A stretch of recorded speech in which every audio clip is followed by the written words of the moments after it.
My name is Dr. Kaufman. I am an outstanding pistol marksman. Take my word for it, yeah?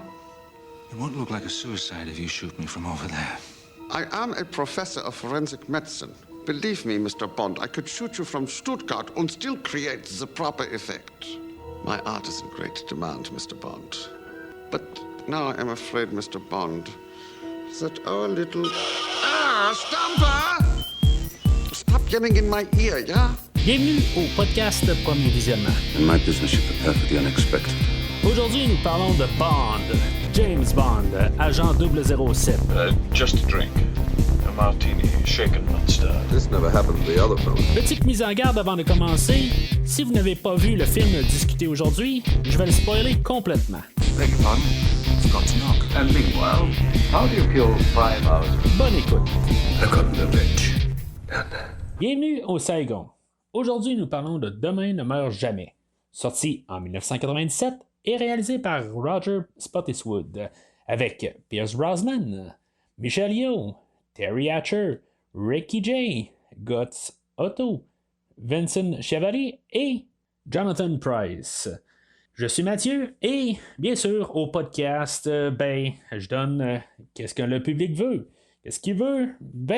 La rétrospective de James Bond, qu'on se rende enfin à l'épisode 28 et qu'on parle de Mourir peut attendre.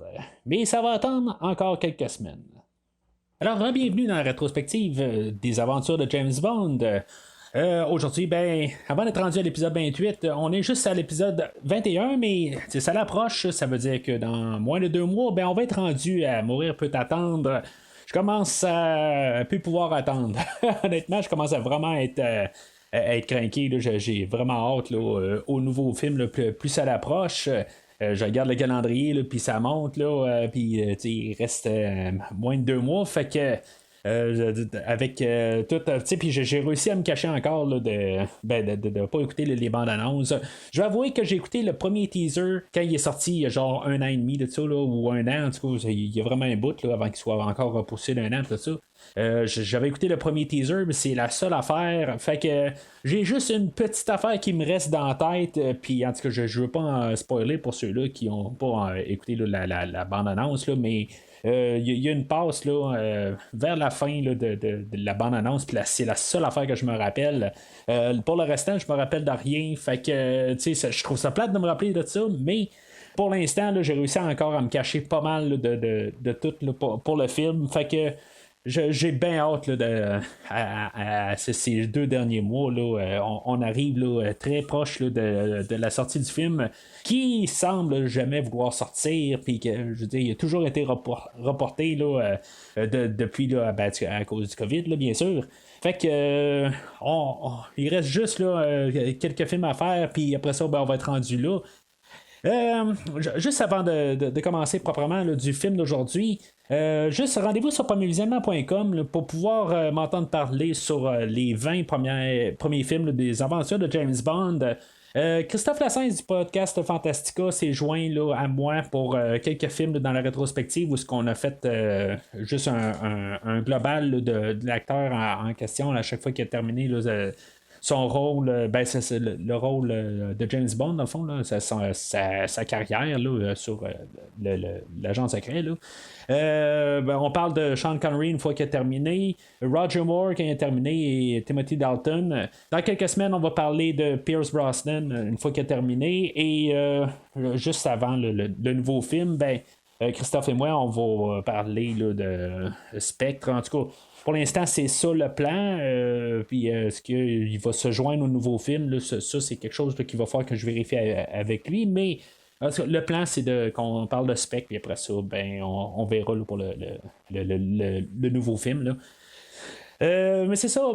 Rendez-vous sur premiervisionnement.com où vous allez pouvoir tout trouver toute la rétrospective complète chaque semaine où il y a un film que je couvre. Si c'est la première fois que vous écoutez le podcast, c'est ça, c'est là où il faut que vous vous rendez pour avoir plus de facilité à trouver tous les podcasts.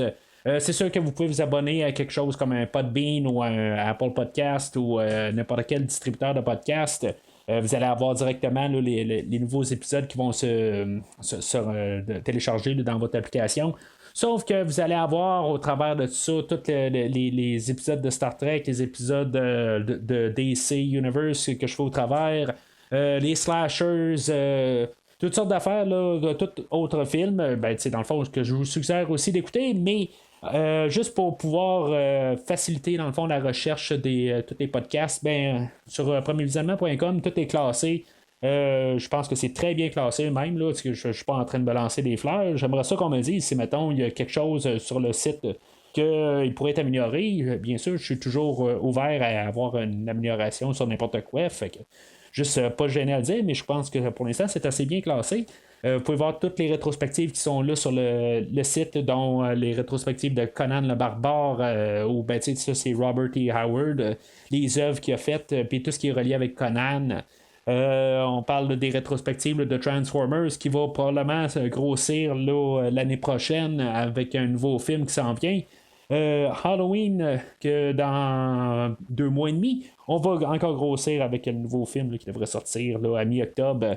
Puis c'est ça, ainsi de suite. Vous pouvez voir sur premiervisionnement.com toutes les rétrospectives qui sont là. Fait que retour au film de Demain ne meurt jamais. On est en 1997, puis ben, bien sûr, GoldenEye a eu un impact. On a finalement gagné le pari, savoir si, mettons, James Bond était, si on pouvait faire quelque chose avec le personnage. Après la tombée de l'URSS, puis le nouveau monde, dans le fond, avec pouvoir le mettre à jour, c'était un pari qu'on avait pris. Est-ce qu'on peut faire quelque chose avec ce personnage-là? Ça faisait quand même plus de 30 ans que le personnage existait. Il se renouvelait, tout ça, puis là, ben, est-ce qu'il pouvait vivre dans le nouveau monde? Ben, effectivement, il avait réussi avec GoldenEye. Par contre, si on se replace en 1997, le film est sorti vers la fin de l'année, mais il commençait à avoir quand même de la compétition. GoldenEye va avoir apporté aussi d'autres imitateurs de James Bond. Ben, on avait le premier Austin Powers qui avait sorti à mi-97.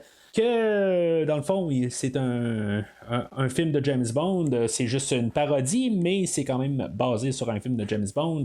On avait Austin Powers. L'année précédente, en 96, on avait eu le premier Mission Impossible avec Tom Cruise. Peut-être pas quelque chose qui va avoir influencé ou avoir marqué contre James Bond, mais je préfère juste le dire parce que quelque part, ben, où est-ce qu'on est rendu aujourd'hui, plus peut-être dans l'ère de Daniel Craig, ben, les Missions Impossibles vont être quand même quelque chose qui va rentrer en compétition avec les James Bond, tout ça. Fait que je fais juste en parler de même. Éventuellement, je vais probablement couvrir les Missions Impossibles aussi dans 1 an ou 2 avec des prochains films qui s'en viennent. Mais en tout cas, je fais juste comme placer le terrain puis en parler quand même. Qu'est-ce qu'on avait de l'air en 97. Pour l'instant, c'est ça. Je veux dire, James Bond est quand même dans son monde à part, mais il est en train de créer des compétitions, des compétitionneurs, quelque chose de même. C'est sûr qu'il y en a toujours eu au travers des temps, surtout dans les années 60, où on a eu beaucoup d'affaires. On avait eu beaucoup de séries télé, The Man from U.N.C.L.E., même Mission Impossible, tout ça, des choses qui avaient embarqué à cause de James Bond, puis qu'on avait créé toutes les séries d'espionnage, des films d'espionnage, tout ça, c'est quelque chose que James Bond avait comme créé en apparent ça sur le marché. Puis c'est ça, ben, avec le retour de Bond, ben, c'était des choses qui avaient reparti. On va en parler dans les prochains podcasts, dans le fond, avec toutes d'autres séries qui vont apparaître, les Kingsman. Plus tard, on va avoir Bourne qui va même être une influence sur Bond. Mais ça, c'est dans 2-3 semaines de ça. On va reparler de ça quand on va être rendu là. Mais je vais quand même m'attarder sur Austin Powers, que lui va s'attaquer à Bond directement. Oui, c'est une parodie, vous allez me dire.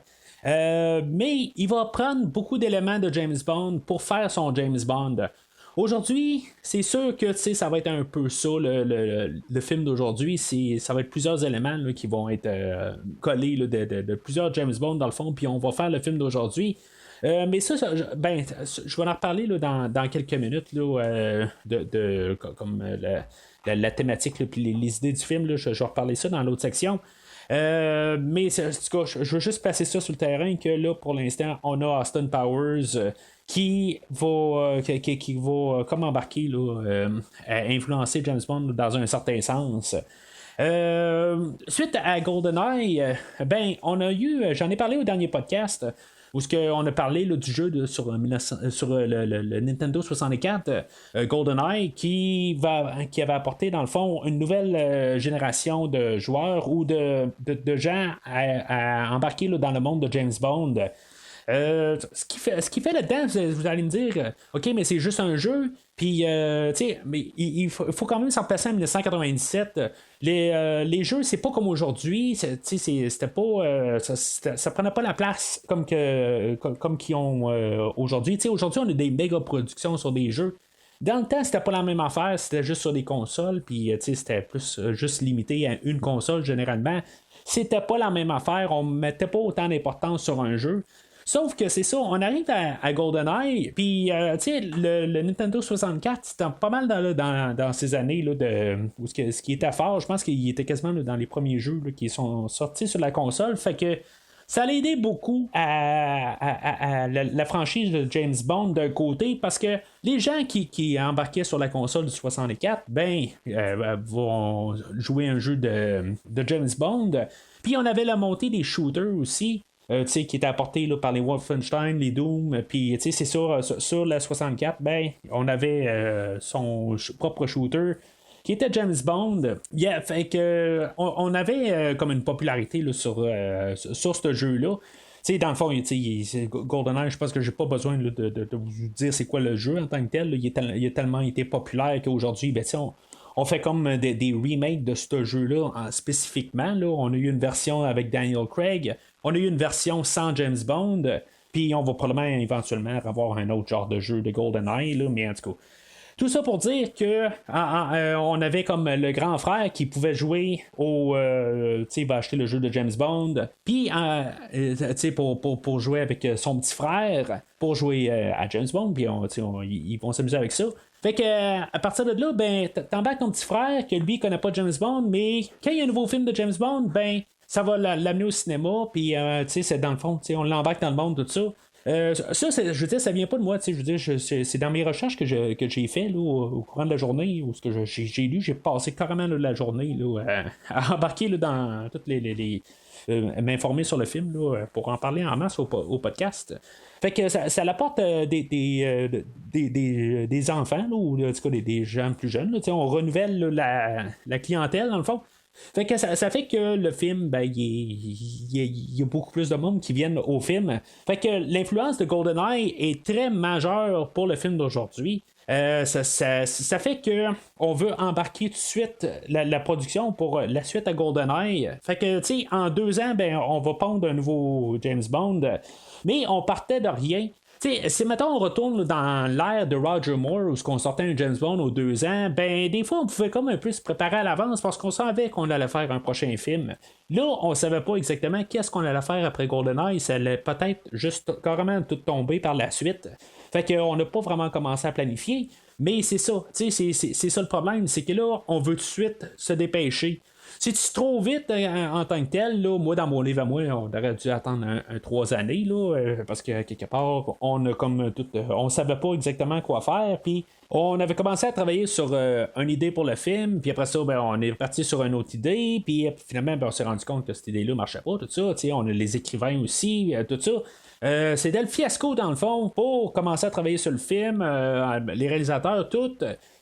Ça partait pas tout ça, fait que le temps il est toujours restreint. On avait donné une date pour sortir quelque chose comme vers l'été, mais finalement on l'a repoussé au moins à Noël, là, mais c'est quand même que on n'avait pas grand temps à travailler sur le film. Des idées qu'on avait commencé à travailler dessus pour faire le film. On a Nicholas Meyer qui, lui, j'en ai pas parlé, là, mais ça parle de l'écrivain de Star Trek 2. La colère de Khan, si mettons, vous vous rappelez un peu, je n'ai jamais parlé au podcast, là, on s'est jamais rendu là à parler des films de Star Trek encore. Un jour ça va venir, ça c'est certain. Ça va peut-être être une des prochaines. Là, je suis bien content de parler de James Bond, mais éventuellement j'aimerais ça parler de Star Trek, mais tu sais, c'est. Je veux dire, des films de Star Trek là, avec Lower Decks qui est recommencé, tout ça. Fait que ça va être autre chose, là, mais éventuellement on va parler des films. En tout cas, tout ça pour dire que l'écrivain de Star Trek 2 et Star Trek 6, Nicholas Meyer, est arrivé avec une idée au producteur de James Bond. Maintenant, on n'avait plus Albert Broccoli là, qui était là-dedans. Là, lui est décédé là, entre les deux films. Il avait été un petit peu impliqué avec GoldenEye, pratiquement juste pour le casting de Pierce Brosnan, mais Broccoli est décédé entre les deux. Là. De toute façon, on le voit quand le film termine. Là, c'est marqué là, en mémoire là, de Albert Cobby Broccoli. Mais c'est ça. C'était Michael G. Wilson et la fille à Albert Broccoli qui s'occupait là, maintenant là, de la Eon jusqu'à ce jour. Là, c'est la même production. C'est ça. Monsieur Mayer, c'est ça. Il est arrivé avec une idée genre de. Que James Bond va rencontrer le grand machin, puis le grand machin, il fait comme un peu vendre l'idée à James Bond qu'il y a comme trop de monde sur Terre, puis que finalement Bond va peut-être un peu l'aider à comme régler là, comme le problème planétaire, tout ça. Qu'il y a comme trop de monde, tout ça. Puis, tu sais, le machin, dans le fond, là-dedans, lui, ben c'est ça, tu sais, il veut faire un genre de génocide, quelque chose en même, là. Finalement, ben c'est sûr que James Bond, c'est pas dans son idée, mais. T'sais, il voulait essayer d'apporter une genre de dynamique un petit peu différente là, dans le film. C'est quelque chose que qu'il voulait pas que les producteurs ont décidé là, finalement là, que c'était un petit peu trop sérieux pour un film de James Bond. C'est à quelque part il faut avoir du fun dans un film de James Bond. Ça virait pas James Bond en méchant ou quelque chose de même. Là. C'est juste quelque chose qui est un petit peu trop peut-être pas d'actualité dans le temps. Mais c'était un peu trop sérieux là, pour comme idée. Là, ce qu'il fait, dans le fond, ben, dans mon livre à moi, peu importe l'idée là, qu'il y a, c'est sûr qu'après ça, si mettons on aurait pris un écrivain comme lui puis qu'il aurait fait quelque chose de différent, ben moi je suis toujours pour l'idée là, d'avoir de la nouveauté à quelque part. C'est pas grave que si, mettons, on a un flop ou on a quelque chose qui est bizarre, qui même qui ne fit pas avec les autres, dans mon livre à moi, ben, si on a quand même, là, genre 20 films là, avant ce film-là, dans le fond, pour écouter qu'est-ce qu'on veut, tout ça, fait que c'est justement le temps là, d'avoir des nouveautés un peu. Puis, tu sais, en même temps, ben, James Bond, il était pas pour virer machin là, dans cette idée-là. Fait que je trouve ça quand même dommage. L'idée à M. Mayer, c'était de quand même, essayer de redonner un nouveau sens là, à la franchise, puis, essayer d'aller dans des territoires inexplorés. Puis, moi, je pense que c'est toujours là, la bonne affaire à faire. Mais c'est ça. Fait que son idée n'a pas été retenue, puis on est allé plus là, dans un scénario qui va être plus standard pour essayer d'avoir plus de fun, tout ça. Ce sera pas nécessairement une mauvaise affaire parce que le film d'aujourd'hui va faire de l'argent amplement, puis il va faire un petit peu moins que GoldenEye, mais il va faire quand même de l'argent. Puis c'est ça, ben après ça, ben on est arrivé pour écrire un scénario qui se passait là, pendant le transfert de Hong Kong. Que je ne sais pas exactement là, toute la partie là, de Hong Kong qui appartenait avec les Anglais, puis là qui était remis à la Chine ou je sais pas exactement. En tout cas, c'est quelque chose qui se passait là, à ce moment même là, à Hong Kong là, tout ça. Fait qu'on voulait faire ça d'actualité, mais finalement on s'est dit comme ça se passe un petit peu trop maintenant, puis ça va montrer que le film, le film va être daté, puis il y aura comme plus il sera plus d'actualité là, assez rapidement. Fait qu'on s'est dit on va barrer cette idée-là. Mais on va quand même garder là, des personnages ou des idées là, qui avaient été là, dans ce scénario-là. Là. Puis c'est à partir de là qu'on a commencé à construire le film. C'était pas mal à ce moment-là aussi qu'on est allé chercher le réalisateur, le Roger Spottiswoode, que lui pouvait travailler là, quand même assez rapide. Puis en même temps, ben la différence avec le dernier film, ben le portefeuille était pas mal plus large, puis on avait pas mal là, plus illimité là, comparativement au dernier film, où pas mal les scènes étaient comptées.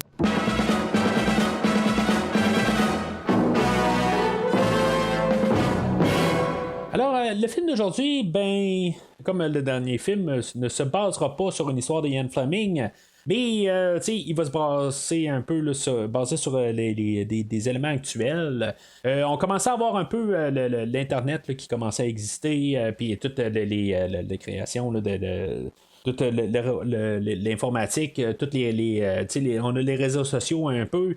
Il n'y avait pas vraiment de réseaux sociaux, mais on commençait à quand même embarquer un peu là, dans la mondialisation, puis tout comment l'information, comment vite qu'elle se propageait là, dans le monde, tout ça, puis le contrôle de l'information. Fait qu'on va jouer beaucoup avec ça aujourd'hui. Mais tu sais, dans le scénario en tant que tel, ça c'est l'élément de fond, le fond de l'histoire. C'est sûr qu'en tant que tel, ben, pour James Bond, puisqu'on ne sait pas exactement sur quoi se baser, ben, on va arriver puis regarder pas mal tous les 20 films précédents. Bon, peut-être qu'on ne regardera pas Casino Royale 54, puis on ne regardera pas vraiment le film là, de Casino Royale 67. Mais sur pas mal tous les autres films, là, ben, on va garder toute la globalité, puis on va prendre beaucoup d'éléments. Moi, j'ai compté à peu près 7 James Bond ou 007. James Bond qui va avoir influencé là, de un peu à beaucoup le film d'aujourd'hui. On parle de For Your Eyes Only, L'espion qui m'aimait, excusez, je parle en français puis en anglais, là, rien que pour vos yeux, mettons. L'espion qui m'aimait, Octopussy, On ne vit que 2 fois, Opération Tonnerre, Bon baiser de Russie et L'homme au pistolet d'or. Si on embarque tout ça là, dans un blender et qu'on mélange ça au maximum, ben, ça va donner pas mal le film d'aujourd'hui avec la thématique là, de toute l'information là, des géants là, de l'information dans le fond là, où l'information se propage de plus en plus vite.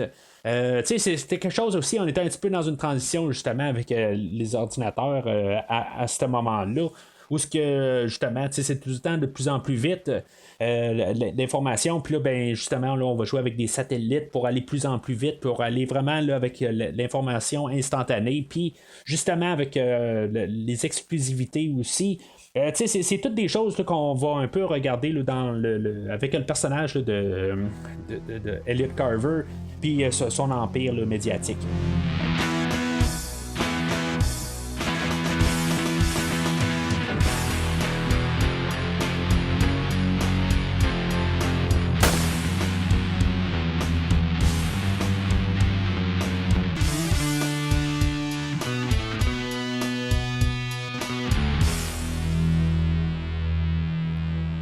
Alors, le film ouvre, comme d'habitude, avec l'œil du pistolet. Avec la musique, ben, on a quelque chose de différent avec Eric Serra la dernière fois. On a la musique là, de David Arnold en arrière qui est là pour faire un thème plus standard, dans le fond. Je me rappelle pas mal là, quand j'ai écouté le film la première fois que c'était comme un petit peu la retombée du dernier film que je me dis bon ben ok c'est beau, ça sonne un petit peu plus normal là, dans le film d'aujourd'hui. Juste un peu pour rappeler sur la dernière fois, la musique là, de Eric Serra ne me dérangeait pas. Ben, tu sais, l'après-coup, dans le monde d'aujourd'hui, ne me dérange pas, mais dans le temps, un petit peu, je chantais qu'il y avait une différence là, dans la musique. Puis, c'est sûr, l'effet est encore sur le film suivant. C'est sûr que dans ce temps-là, je regardais pas les compositeurs, je regardais pas tout ça. Là. C'est sûr que j'avais quelque chose comme. Je venais d'avoir 17 ans, au fond, à l'époque que j'ai vu le film. Mettons, on s'en retourne justement en 97. Le film est ouvert, il a ouvert la même journée que Titanic. Dans le fond, ma mère et son chum étaient partis. Ben, j'étais allé au cinéma avec eux autres. Eux autres sont allés voir un Titanic dans une salle, puis moi je suis parti voir James Bond dans l'autre salle tout seul. Bien sûr, si vous m'avez suivi au dernier podcast, ben ça fait le deuxième James Bond que j'écoute tout seul. Puis ça va être pas mal là, le dernier que je vais avoir écouté tout seul. Là. C'est pas que j'ai pas d'amis, rien, mais c'est juste que moi c'est pas quelque chose qui me gêne d'aller voir un film. De toute façon, quand on va voir le film, on est tout seul. Il va y avoir une autre exception une fois où je vais avoir été revoir un James Bond tout seul, mais je vais en reparler une fois qu'on sera rendu là, puis je vais dire un peu qu'est-ce que j'avais, pourquoi que je suis allé voir tout seul. Fait que c'est ça, on est rendu à Lady Pitalet, puis dans le fond, c'est la même affaire qu'on avait vu là, dans le dernier film. C'est juste que c'est ça, la musique est plus traditionnelle. On ouvre sur comme vraiment là, de l'espionnage où ce que on a James Bond, on sait pas tout de suite que c'est James Bond, mais on peut comme s'en douter là, une fois qu'on commence à parler de notre l'homme qui est sur place, tout ça. Fait qu'on suppose que c'est peut-être James Bond, mais on n'est pas trop sûr. James Bond est en train d'espionner, dans le fond, un genre de marchandage là, d'armes. Ils vendent, dans le fond, là, où c'est quelque chose là, qui est illégal, là, mais on vend des armes, tout ça. Fait que James Bond est sur place, il est en train là, de filmer là, les échanges. Puis c'est là aussi on voit là, le personnage de Gupta qu'on va voir plus tard dans le film. C'est là qui, dans le fond, qui agite là, le broyeur là, d'ondes pour GPS, tout ça. Pas le broyeur d'ondes, là, mais le modificateur de GPS. Là. Je sais pas comment on peut appeler ça vraiment. Là. Mais c'est ça, dans le fond. Ça va être une scène un peu qui va me rappeler un petit peu le début là, d'Octopussy. En tout cas, je vais dire un peu là, de toutes les influences, toutes les idées qui me passent dans la tête dans à chaque fois que je vois une scène. Là, comme je disais, là, dans le fond, si on met les 7 James Bond ou les 007 James Bond là, dans un blender. Là, Fait que le début me fait un peu penser à ça, où on avait James Bond qui rentrait là, dans une base pour, dans le fond, la détruire, puis James Bond embarque dans un mini avion, tout ça, puis après ça, une petite poursuite là, en avion, tout ça. Puis c'est un peu la même affaire qu'on a aujourd'hui. C'est sûr que c'est comme tout un peu retravaillé, puis c'est vraiment différent, mais à quelque part, James Bond va se ramasser là, dans un jet, puis il va avoir une poursuite en jet, puis il va avoir des missiles, puis tout ça. Fait que, ça ressemble un peu pas mal tous les mêmes éléments, c'est juste à repasser, là, c'est un remix là, de toute l'introduction. C'est sûr que d'un côté là, c'est vraiment très fort comme introduction en quelque part là, avec toute l'attaque sur le terrain là, dans le fond c'est juste comme une piste d'atterrissage. Je veux dire, ça part vraiment grandiose parce que James Bond il va tout, dans le fond, tout détruire tout ce qu'il y a là sur place, que ce soit des camions, des hélicoptères, tout est détruit dans le fond. Je sais pas qu'est-ce que le missile, qu'est-ce qu'il reste à détruire, mais dans le fond, le missile va essayer de détruire des choses qui sont déjà détruites. Mais c'est ça, James Bond, dans le fond, il va s'arranger. C'est parce qu'il va pointer là, à ses supérieurs que finalement, il y a un genre de bombe nucléaire. Fait que si maintenant il tire sur place, dans le fond, ça va faire une grosse méga explosion. Fait que c'est pas exactement qu'est-ce qu'ils veulent faire. Fait que là-dedans, c'est ça, je vais vous parler de David Arnold tout de suite en partant, là, qui fait la musique. On se rend compte là, que la musique est vraiment pas comme le dernier film, comme que je disais tantôt. Il y a comme des petites idées là, de Bon baiser de Russie là, dans le côté musical, là, juste le quelque chose que vous entendez justement dans les choix musicaux que j'ai fait là, pour le podcast. On entend ça justement là, dans la musique là. Je trouve ça quand même le fun, c'est quelque chose que j'aime beaucoup là, comme idée. Si on regarde toute la trame sonore, honnêtement, c'est sûr que, je veux dire, je trouve ça le fun là. À un certain point, je trouve que c'est un petit peu trop, hein, quelque part. C'est comme la trame sonore de GoldenEye avait été mal reçue parce que c'était comme trop pas James Bond. Mais là, c'est comme tout d'un coup, on en retire de l'autre bord, puis là, on met ça trop James Bond. C'est un petit peu trop. C'est une surcorrection. Puis c'est pas nécessairement la trame sonore que je vais écouter régulièrement aussi. Ça, je vais l'avouer. Fait que j'ai pas autant là, d'affinité avec, mais c'est pas la trame sonore que je veux mettre aussi. Là. Fait que c'est pas la trame sonore que je trouve là, qui est vraiment parfaite. Et juste comme trop James Bond, c'est vraiment comme ironique là, de dire ça, pourquoi que ça marche pas, là, mais il manque un petit peu là, je veux pas dire d'âme là, parce que il y a des bonnes choses là, que David Arnold il compose pour le film d'aujourd'hui. Sauf que dans la manière d'écrire pour David Arnold, c'est qu'il va trouver un peu ses mélodies comme que John Barry faisait là, ses mélodies en tant que telles, puis il va comme un peu les replacer là, au courant du film. Puis ça, j'aime bien ça. Ça, il n'y a pas de problème. Puis, tu sais, même ses mélodies sont bonnes aussi. Il n'y a pas de problème. C'est juste que il va comme des fois faire de la musique qui est rien. Puis, c'est ça un peu que je vais reprocher au style à David Arnold. Puis on commence à être un peu dans cette ère-là aussi, que la musique, elle devient plus appropriée au film, puis elle s'écoute plus avec le film. Tout seul, la trame sonore commence à s'écouter un petit peu moins bien tout seul. C'est plus un son ambiant. Fait que on est comme un peu là, dans la transition là, de style de trame sonore. Puis c'est ça. Aujourd'hui, c'est un peu des choses là, que je reproche à la trame sonore. C'est que si, mettons, on n'entend pas juste la tune thème de James Bond, ou la tune thème là, qui va être comme la tune de fin là, de Surrender. Mais sinon, c'est comme à rien qu'il y a là, c'est juste du son en quelque part. Puis c'est ça que je trouve juste plate un peu à écouter. Pendant la trame sonore, puis c'est quelque chose là, qui me captive pas vraiment.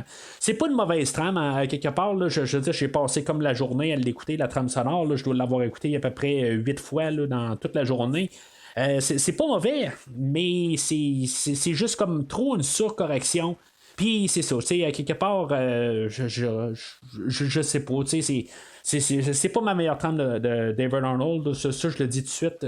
Je sais que c'est une trame sonore qui est beaucoup aimée parce que justement elle sonne bien James Bond, mais moi je pense que ça va être quasiment là, ma trame sonore que j'aime moins de David Arnold. Fait que tu sais, je dis ça de même, là, je dis pas qu'est-ce que je préfère. Là, je vais en parler dans les prochaines semaines.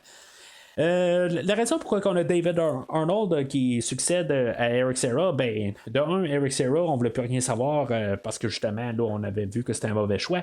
On avait essayé d'approcher John Barry pour faire la musique du film.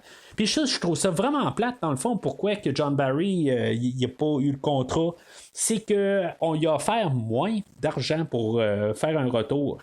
Tu sais, exactement, je sais pas pourquoi qu'on lui a offert moins, parce que quelque part, tu sais, on voulait juste ramener un son classique à James Bond, mais on voulait pas payer John Barry pour revenir, puis on y paye moins. Tu sais, je veux dire, je trouve ça vraiment, là, ça me fâche. Honnêtement, attendre une affaire de même, pourquoi qu'on donne pas la somme due à John Barry, puis tu sais, je dis pas qu'on doit le payer 4 fois le prix pour revenir.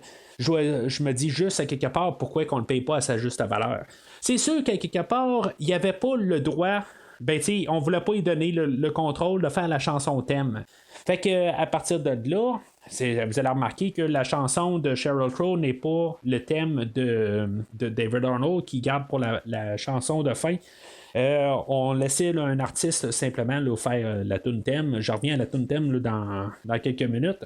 Mais c'est ça, fait que tu sais, John Barry, sachant qu'il pouvait pas faire la tune thème, ben tu sais, en plus de gagner moins, ben il s'est dit bon c'est beau, je passe, là, vous voulez plus vraiment embarquer là, dans la main game, tout ça. Fait que moi, je passe, tout simplement, puis il embarque plus là-dedans, puis je trouve ça vraiment dommage. Mais pendant ce temps-là, ben, on avait David Arnold, que lui, avait fait la trame sonore pour Independence Day, qui était le gros film de l'année 1996, je crois, ou 95. C'est lui qui faisait la trame sonore, puis il avait, je pense, même peut-être gagné quelque chose aux Grammys là, pour sa trame sonore. Fait que, tu sais, il était tout chaud, il était tout frais. Fait qu'on.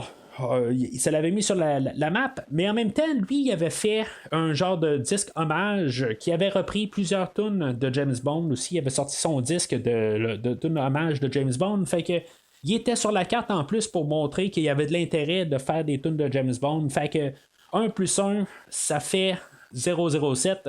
Fait que c'est lui qui a eu le contrat. Puis c'est ça, John Barry, justement, il disait là, que ben, vous avez vraiment là, quelqu'un là, qui est vraiment aligné pour être le successeur là, à John Barry. Alors, on retourne à l'introduction. C'est ça, on a James Bond qui va abonner un jet, puis il va avoir un autre jet qui va le poursuivre dans les airs. Puis on va avoir, c'est ça, une genre de poursuite de jet dans les airs, puis c'est tout assez spectaculaire quand même là, comme introduction. On a la passe où le copilote à James Bond va se réveiller pendant que James Bond essaye là, d'esquiver là, l'autre jet là, qui est en train d'attaquer. Puis finalement, il va se placer juste en dessous, puis finalement, il va faire éjecter là, son copilote.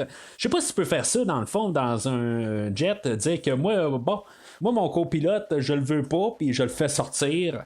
Je le sais pas, ça marchait dans l'Aston Martin, là, dans Goldfinger.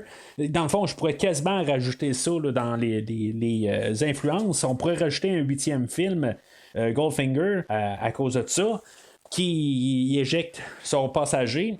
Même là, c'est ça, en faisant le podcast, je me rends compte de des choses. Fait que peut-être qu'à la fin du film, quand on va avoir parlé du film au complet, ben on va être rendu là, à parler là, des 20 films. Là, en tout cas, je pense pas en arriver là, mais quand même. Fait que je trouve qu'en tant que tel, là, toute l'introduction est assez forte. Fait qu'on se ramasse au générique avec la chanson de Sheryl Crow. Sheryl Crow, on l'a ramassé parce que elle avait eu, je pense, 2 Grammy là, l'année précédente, puis encore une fois, elle était d'actualité, puis on voulait prendre encore l'artiste pendant qu'il était encore bien chaud. Puis c'est pour ça qu'on voulait pas donner le contrat là, à la personne qui écrivait la musique de faire la tune thème. On voulait avoir un artiste là, qui pouvait faire une trame sonore, tout ça. Chose ironique qui va retomber là, dans la face de la Ion, c'est que la tune thème n'a pas vraiment là, marché. Puis moi, je veux dire, j'embarque là-dedans quelque part. La tune de Tomorrow Never Dies, c'est probablement une de mes pires. C'est vraiment celle-là, je vois la. Ben, je sais qu'il y en a des pires qui s'en viennent, puis il y en a eu des pires avant aussi, en tant que tel. C'est comme dans le dernier tiers. C'est pas le en bas, mais il y a peut-être 7-8 tonnes pire que ça. C'est sûr que la tune de License to Kill, c'est pire que ça. La tune de Never Say Never Again, c'est sûr que c'est pire que ça, puis plein d'autres. Mais il y a tellement de chansons là, qui sont meilleures que celle-là d'aujourd'hui. Là. C'est vraiment une tune qui vraiment me laisse. Je veux dire, c'est rien. Honnêtement, on avait la tune de Rita Coldridge de Octopussy qui était comme d'un côté à rien, mais je veux dire, je l'aime quand même beaucoup cette tune-là. Je veux dire, ça passe bien. Cette tune-là, elle a rien, tout simplement. C'est pas que je suis pas un fan de Sheryl Crow ou quelque chose de même. Je suis pas nécessairement un fan de Sheryl Crow pareil. Mais c'est rien contre elle. C'est de toute façon, la plupart des artistes qui jouent dans les chansons de James Bond, je suis pas nécessairement fan d'eux autres. Pas mal les seuls fans que je suis là, dans tous les groupes qui ont joué là, pour ou les interprètes de James Bond, là, je pense qu'il y a pas mal juste Paul McCartney que j'ai suivi là, de pas mal toute sa carrière au complet. Puis Chris Cornell dans sa carrière solo dans cette époque-là qui faisait Casino Royale. Mais en tout cas, c'est pas mal les seuls artistes là, que j'ai embarqué avec. Pour le visuel, avec Daniel Kleinman qui revient, là, qui avait fait GoldenEye, ben honnêtement, je pense que c'est pas mal inférieur à ce qu'il a fait dans GoldenEye. Dans le fond, il voulait toujours quand même trouver quelque chose à s'améliorer. Mais, tu sais, qu'est-ce qu'il dit là, dans le commentaire pas le commentaire, mais qu'est-ce que j'ai lu dans le fond dans un livre audio. En même temps, depuis le début là, de la rétrospective, j'écoute un livre audio qui s'appelle Nobody Does It Better. C'est un livre, mais en tout cas, moi c'est plus facile là, de l'écouter en livre audio, mais en tout cas, c'est quelque chose que j'avais écouté là, il y a, je pense, l'année passée. Puis c'est ça, je le réécoute par morceaux pour aider pour le film. Un peu qu'est-ce que je fais avec la série des slashers, où j'écoute le documentaire là, de Crystal Lake Memories. Ben c'est ça un peu que je fais aussi avec les James Bond pour m'informer. Puis en même temps, ben, j'écoute les commentaires audio pour le film, tout ça. Fait que essayer d'avoir le plus d'informations possible. Puis bien sûr, je lis aussi là, les IMDb, puis les Wikipédia, tout ça. C'est quand même, il y a beaucoup de travail là, pour chaque podcast. Qu'est-ce qu'on a dans le fond? Daniel Kleinman, il y avait des idées pour dans le fond son montage ou son clip vidéo. Mettons qu'il s'entendait pas bien avec Roger Spottiswoode, le réalisateur du film. S'il y avait quelque chose qu'il aimait pas, ben il faisait juste dire j'aime pas ça. Fait que le Daniel Kahneman qui fait le vidéo clip, là, on va appeler ça le générique. Ben tu sais, dans le fond, il sait pas exactement quelle direction aller, tout ça. Puis ça paraît quelque part, ben, c'est sûr que lui, sa job, c'est d'avoir tout le temps des idées, puis essayer là, d'améliorer qu'est-ce qu'il y a à faire, là, ou de trouver tout de suite des alternatives. Mais quelque part, le réalisateur aussi peut arriver et dire, ben, tu peux-tu essayer de faire ça? Lui, sa job aussi, c'est quand même de donner des guides quelque part. Il sait qu'est-ce qu'il veut comme film. Mais c'est ça, en tout cas. Le générique d'ouverture, il est correct, mais je trouve qu'il y a comme pas. Il fait vidéoclip de jeux vidéo en tant que tel. C'est peut-être ça un peu qu'on veut avoir. Puisqu'on a un peu là, une clientèle là, qui venait de jouer à GoldenEye. Puis, on va avoir un peu là, des choses, des références quasiment à GoldenEye là, pendant le film. On va en parler tantôt. Mais c'est ça, je trouve que c'est ça qui fait un peu le vidéoclip d'ouverture ou le générique, là, il fait amateur un peu, puis je suis pas trop fan un peu. Il y avait mieux à faire. C'est sûr que lui, son idée un peu, là, c'est d'avoir James Bond qui traverse l'écran. Là, c'est pour ça que dans le fond, ça arrête pas de casser à l'écran.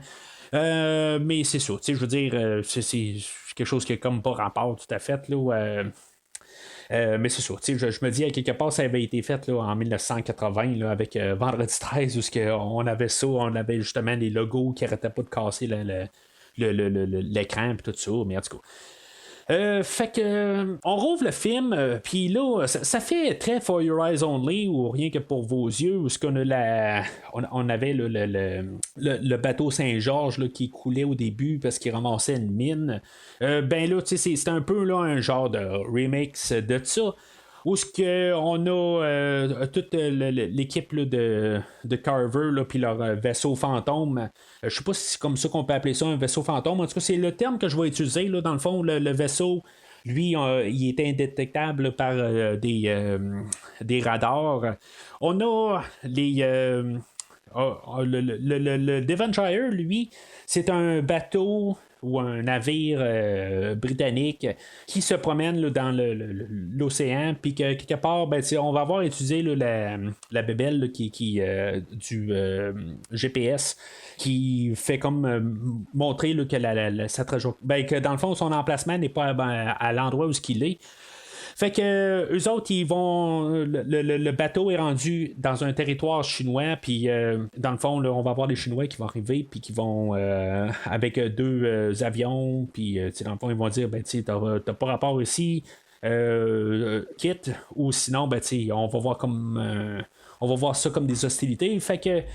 Le bateau, ben, c'est ça, le Devonshire, eux autres vont dire, ben là, on est dans des eaux internationales, fait qu'on a le droit d'être ici. Puis finalement, ben, ce qu'il va faire le vaisseau fantôme, c'est que il va couler le Devonshire, puis le Devonshire va se dire, bon, ben, ok, c'est beau, c'est la Chine qui nous attaque. Fait que, c'est le message qu'il va lancer.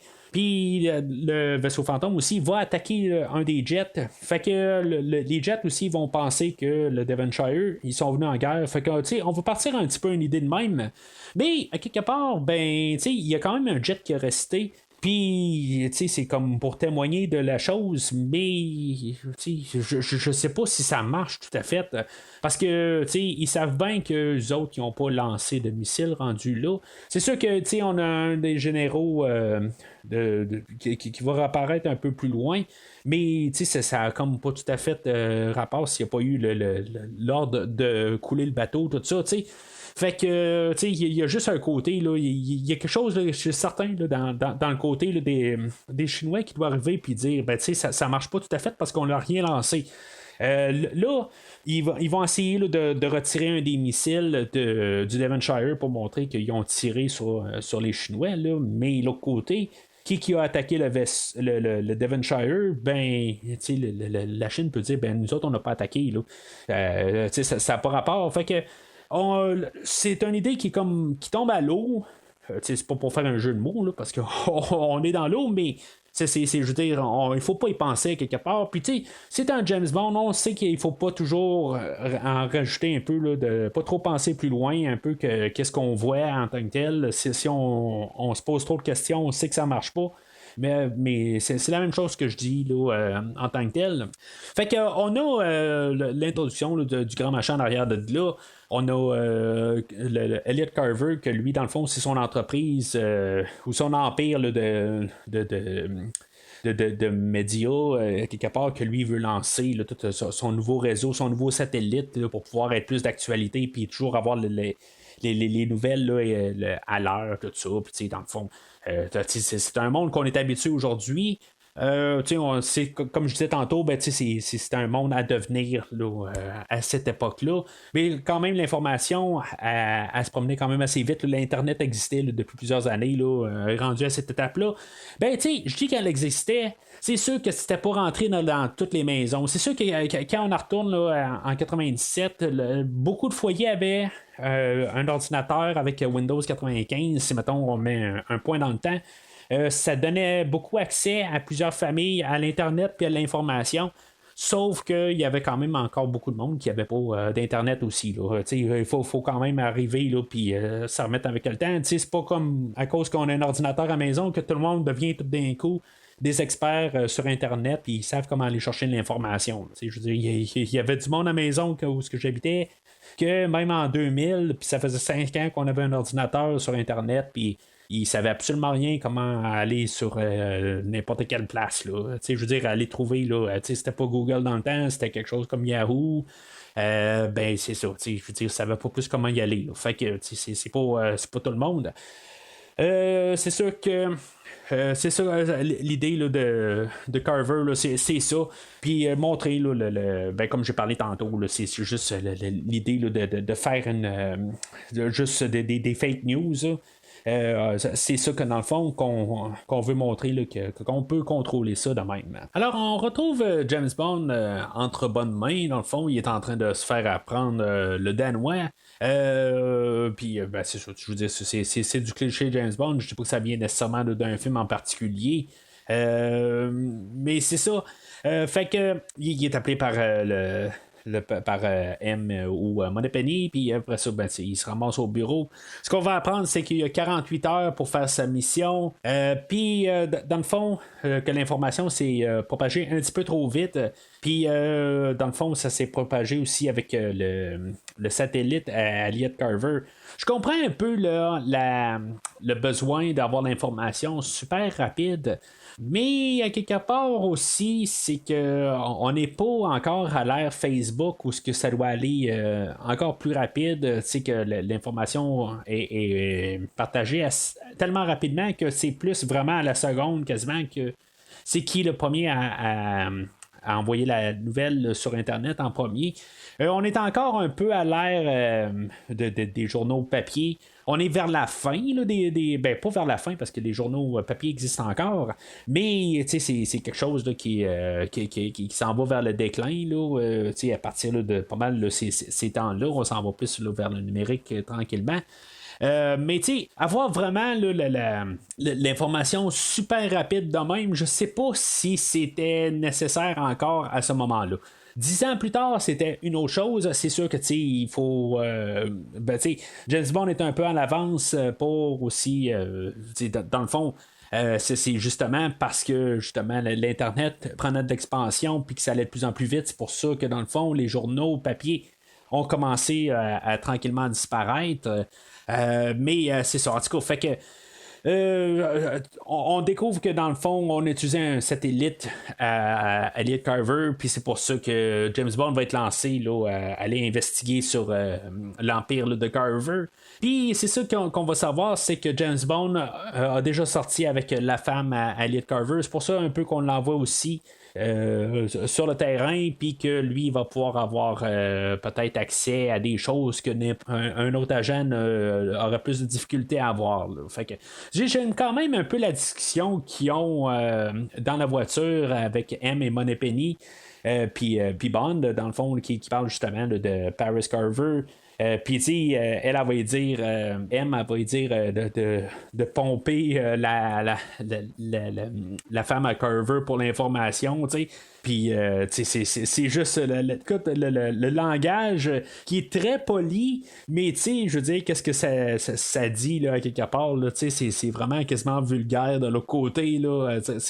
J'aime quand même un peu toute cette scène-là, ça me fait rire quand même. Fait que, mais juste pour rajouter quand même avec ça, dans GoldenEye, on avait un peu là, justement la relation avec Moneypenny qui disait que tu sais, quelque part, il va devoir arrêter là, d'insinuer des choses. Puis la scène se termine avec James Bond qui insinue encore des choses.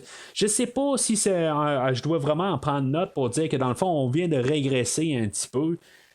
Comparativement à ce qu'on avait vu dans GoldenEye, mais en tout cas, je fais juste dire ça de même, là, honnêtement, on en revient plus à peut-être la relation standard là, de James Bond et Moneypenny, mais je fais juste faire la remarque que tout d'un coup, on était un petit peu retourné en arrière. Alors, James Bond va prendre l'avion et se rendre à Hambourg. Ce que je trouve drôle, c'est qu'à quelque part, on va voir des journaux, puis en allemand, d'après moi, là. En bas, c'est écrit hamburger. Parce que j'ai juste trouvé ça drôle en voyant ça. Quelque part, je savais pas que ça s'appelait hamburger en allemand. Là, mais en tout cas, je suis pas en train de rire d'eux autres du tout. Là, c'est juste que j'ai comme trouvé ça assez drôle. Je suis comme surpris quasiment qu'on n'a pas parlé avant, là, qu'on n'a pas fait de meme là-dessus ou quelque chose de même. Là. Mais en tout cas, fait que Bond, il se rend à Hamburger. Où ce que il y aura la soirée de lancement là, du satellite à Elite Carver. Juste avant, il va recevoir, il y a Q qui va l'attendre à l'aéroport pour lui donner là, sa BMW. On va revoir encore une BMW là, qu'on avait eu dans GoldenEye, sauf que dans GoldenEye, on n'avait pas pu se servir de la voiture. Fait que quelque part, on a comme reporté le contrat ou quelque chose de même. Là, je sais pas exactement comment ça fonctionne. Avoir une BMW, moi dans mon livre à moi, c'est pas le même prestige qu'avoir la Aston Martin. Peut-être que, tu sais, si on traverse l'océan puis on se ramasse en Angleterre, peut-être qu'il y a autant là, de Aston Martin dans la rue qu'ici, il y a de BMW dans la rue. Je trouve que quelque part, juste que James Bond a une BMW. Je sais pas, je trouve que ça régresse un peu. Ben, tu sais, pas régresse, je veux pas. Je veux pas parler de même, mais je trouve que ça fait le véhicule que tout le monde peut quand même accéder ou peut avoir. Tout le monde peut avoir une BMW. Peut-être pas la Deluxe comme que James Bond a, mais même là, je trouve que même en fait d'apparence, c'est pas nécessairement un char que je trouve plus ordinaire qu'un autre char. Peut-être que, je veux dire, j'ai pas les moyens de me payer sa voiture, ça c'est correct, là. Mais à quelque part, je trouve que c'est une voiture qui a l'air trop standard pour James Bond. Qu'est-ce qu'on a eu là, dans les dernières années? Avec ce char-là, ben, je trouve que c'est juste du standard. Tout le monde peut avoir une BM. Fait que, en tout cas, je trouve juste ça un petit peu ordinaire pour cette idée-là, mais ça, en tout cas, on ramène la production. On cherchait probablement là, qu'est-ce qu'il pouvait avoir, puis c'est la BMW là, qui est arrivée. C'est sûr qu'on a vu la Aston Martin DB5 juste quelques scènes avant. Mais ça, c'est juste une question là, de ramener encore l'idée que James Bond, c'est sa voiture. Quelque chose qui me dérange. Ça me dérange peut-être un petit peu moins dans ce film-là parce qu'on fait juste la voir. Mais pourquoi est-ce que James Bond a encore la DB5 qui normalement elle devrait appartenir au gouvernement techniquement? Là, j'aimerais mieux voir James Bond là, dans la nouvelle Aston Martin. Puis c'est quelque chose qu'on va corriger là, dans quelques films. Puis je dis, en tout cas, j'ai juste hâte de ça. L'amener avec une BMW, je trouve que c'est l'amener à une voiture là, qui est trop accessible, à mon avis. Fait que c'est ça, il y a Q qui fait comme nous présenter la voiture avec les gadgets qu'elle a. Scène que je déteste, honnêtement. Je vais vous expliquer pourquoi. Parce que, à cause de David Arnold, honnêtement. Puis même la mise en scène, à quelque part. Je veux dire, avec Q, j'aime bien Q et Pierce Brosnan. Ça, c'est pas le problème de la scène. Le problème de la scène, c'est quand James Bond, à quelque part, il est en train de montrer qu'il est mieux que Q en train là, de conduire la voiture. Puis qu'on a David Arnold qui nous blaste la tune de James Bond vraiment très fort dans les oreilles. Quand je pense que c'est pas assez extraordinaire pour mériter comme le grand moment James Bond où ce qu'on doit je veux dire wow, James Bond est capable de conduire une voiture téléguidée. J'ai comme quasiment un malaise en voyant cette scène-là. Je suis en train de quasiment me dire qu'est-ce que je regarde. À chaque fois que je vois cette scène-là, même au cinéma la première fois, c'est sûr que ça fait 25 ans de tout ça. Je veux dire, je me rappelle pas exactement de ce qui me passait dans la tête, mais je suis pas mal sûr là, que dans les 25-30 fois que j'ai vu ce film-là, j'ai toujours un malaise en voyant cette scène-là, puis j'ai toujours envie de me cacher en arrière d'un banc ou quelque chose de même. Je trouve que quelque part, c'est pas un moment qui mérite à ce qu'on voit que James Bond il est en train de faire un exploit ou quelque chose de même. Quand on a la chanson de James Bond qui est vraiment mis à l'avant-plan, on a James Bond qui est en train là, de faire quelque chose d'extraordinaire, comme dans Permis de tuer, où ce qu'on a là, le 18 roues qui recule sur ses pattes arrière, ses roues arrière, puis qui soulève tout d'un coup, qui est hors de ce monde, mais je veux dire, qui mérite que la chanson de James Bond apparaisse, parce que je veux dire, c'est typiquement James Bond. Même dans le même film où ce qu'on a James Bond qui arrive pour s'approcher là, d'un avion pour l'agripper, puis que je dis c'est une grosse cascade, tout ça. Dans le film précédent, on a James Bond qui est en train là, de sauter sur un Jeep qui est en route, tout ça. Je veux dire, c'est des choses qui sont spectaculaires. James Bond avec son cellulaire qui l'a comme enlevé des mains de Q parce que Q est pas capable, qui est trop maladroite pour contrôler la voiture. Je sais pas. Je trouve que juste l'idée en soi, je trouve que c'est juste comme je sais pas, c'est quasiment un rire de. Ben, ok, il n'y a pas de problème à rire de Q quelque part. C'est juste que, tu sais, c'est comme. Tout le monde serait capable de faire ça en tant que tel. C'est pas un exploit hors du normal. Là, tout le monde est capable de prendre une. Ben, en tout cas, la plupart du monde sont capables de conduire une voiture téléguidée. Fait que, peut-être pas une voiture normale, là, mais en tout cas, vous voyez ce que je veux dire. Là. Fait qu'on se ramasse à la soirée là, de l'inauguration là, du satellite là, d'Elliot Carver, puis ils sont sur le point de le lancer. Puis là, c'est ça, James Bond est présenté à Elliot Carver. Je vais parler de Pierce Brosnan en James Bond. C'est là aussi qui fait son Bond James Bond. Honnêtement, on voit qu'il est beaucoup plus à l'aise qu'il était là, dans GoldenEye. Je trouve que c'est quand même. Je l'aime beaucoup mieux. Ben, pas beaucoup mieux. Là, je l'aimais beaucoup dans GoldenEye. Je trouve que je l'aime quand même un petit peu plus dans le film. Je trouve qu'il fait parfaitement. Il est un petit peu moins stressé, mais il est un petit peu plus posé. Il fait peut-être un petit peu plus Roger Moore dans le film aujourd'hui. Pourtant, en même temps, c'est un film qui va tirer beaucoup là, de films là, comme idée là, de l'ère de Roger Moore. Mais c'est ça, il fait beaucoup Roger Moore dans sa prestation aujourd'hui. En tant que tel, là, j'ai vraiment aucun problème là, pour que lui, qu'est-ce qu'il a à faire en fait de sa job. Ce que je vais parler, par contre, c'est les mots qu'on doit y placer dans la bouche. Ça sera pas la même chose. Il y a beaucoup de choses qu'il va dire là, pendant tout le film que, ce qui est le script, que je ne serais pas tout à fait vraiment en arrière de tout ça. Puis même des choses qu'il doit faire, là, comme la scène là, de l'aéroport avec la voiture téléguidée, tout ça. Qu'est-ce qu'on vient de voir avant, là, je suis pas vraiment en arrière, mais ça parle pas là, de la prestation de Pierce Brosnan. Je trouve qu'il est parfait dans le film aujourd'hui. Je pense qu'il peut pas devenir plus James Bond que qu'est-ce qu'il est aujourd'hui. Il y a une petite coche de plus que la semaine passée là, dans L'œil de feu. Puis là, c'est ça, il va rencontrer la Paris Carver, qui est la femme à Elliot Carver.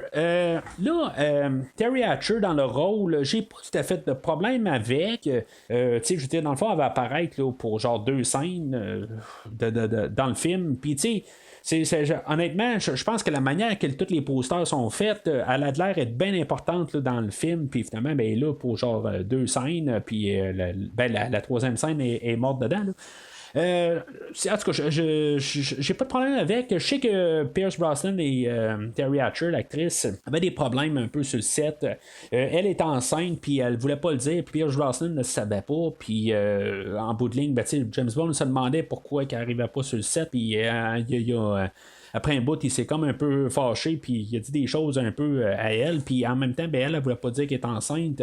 C'est sûr que c'est peut-être un peu le problème d'Hollywood à quelque part, où des fois, on est un petit peu trop là, dans le côté physique, puis des choses qu'on veut pas dire, des affaires de même, puis en tout cas, j'embarque pas trop dans le détail, parce qu'en même temps, je sais pas exactement si c'est ça à 100% là, de l'histoire puis comment ça s'est déroulé.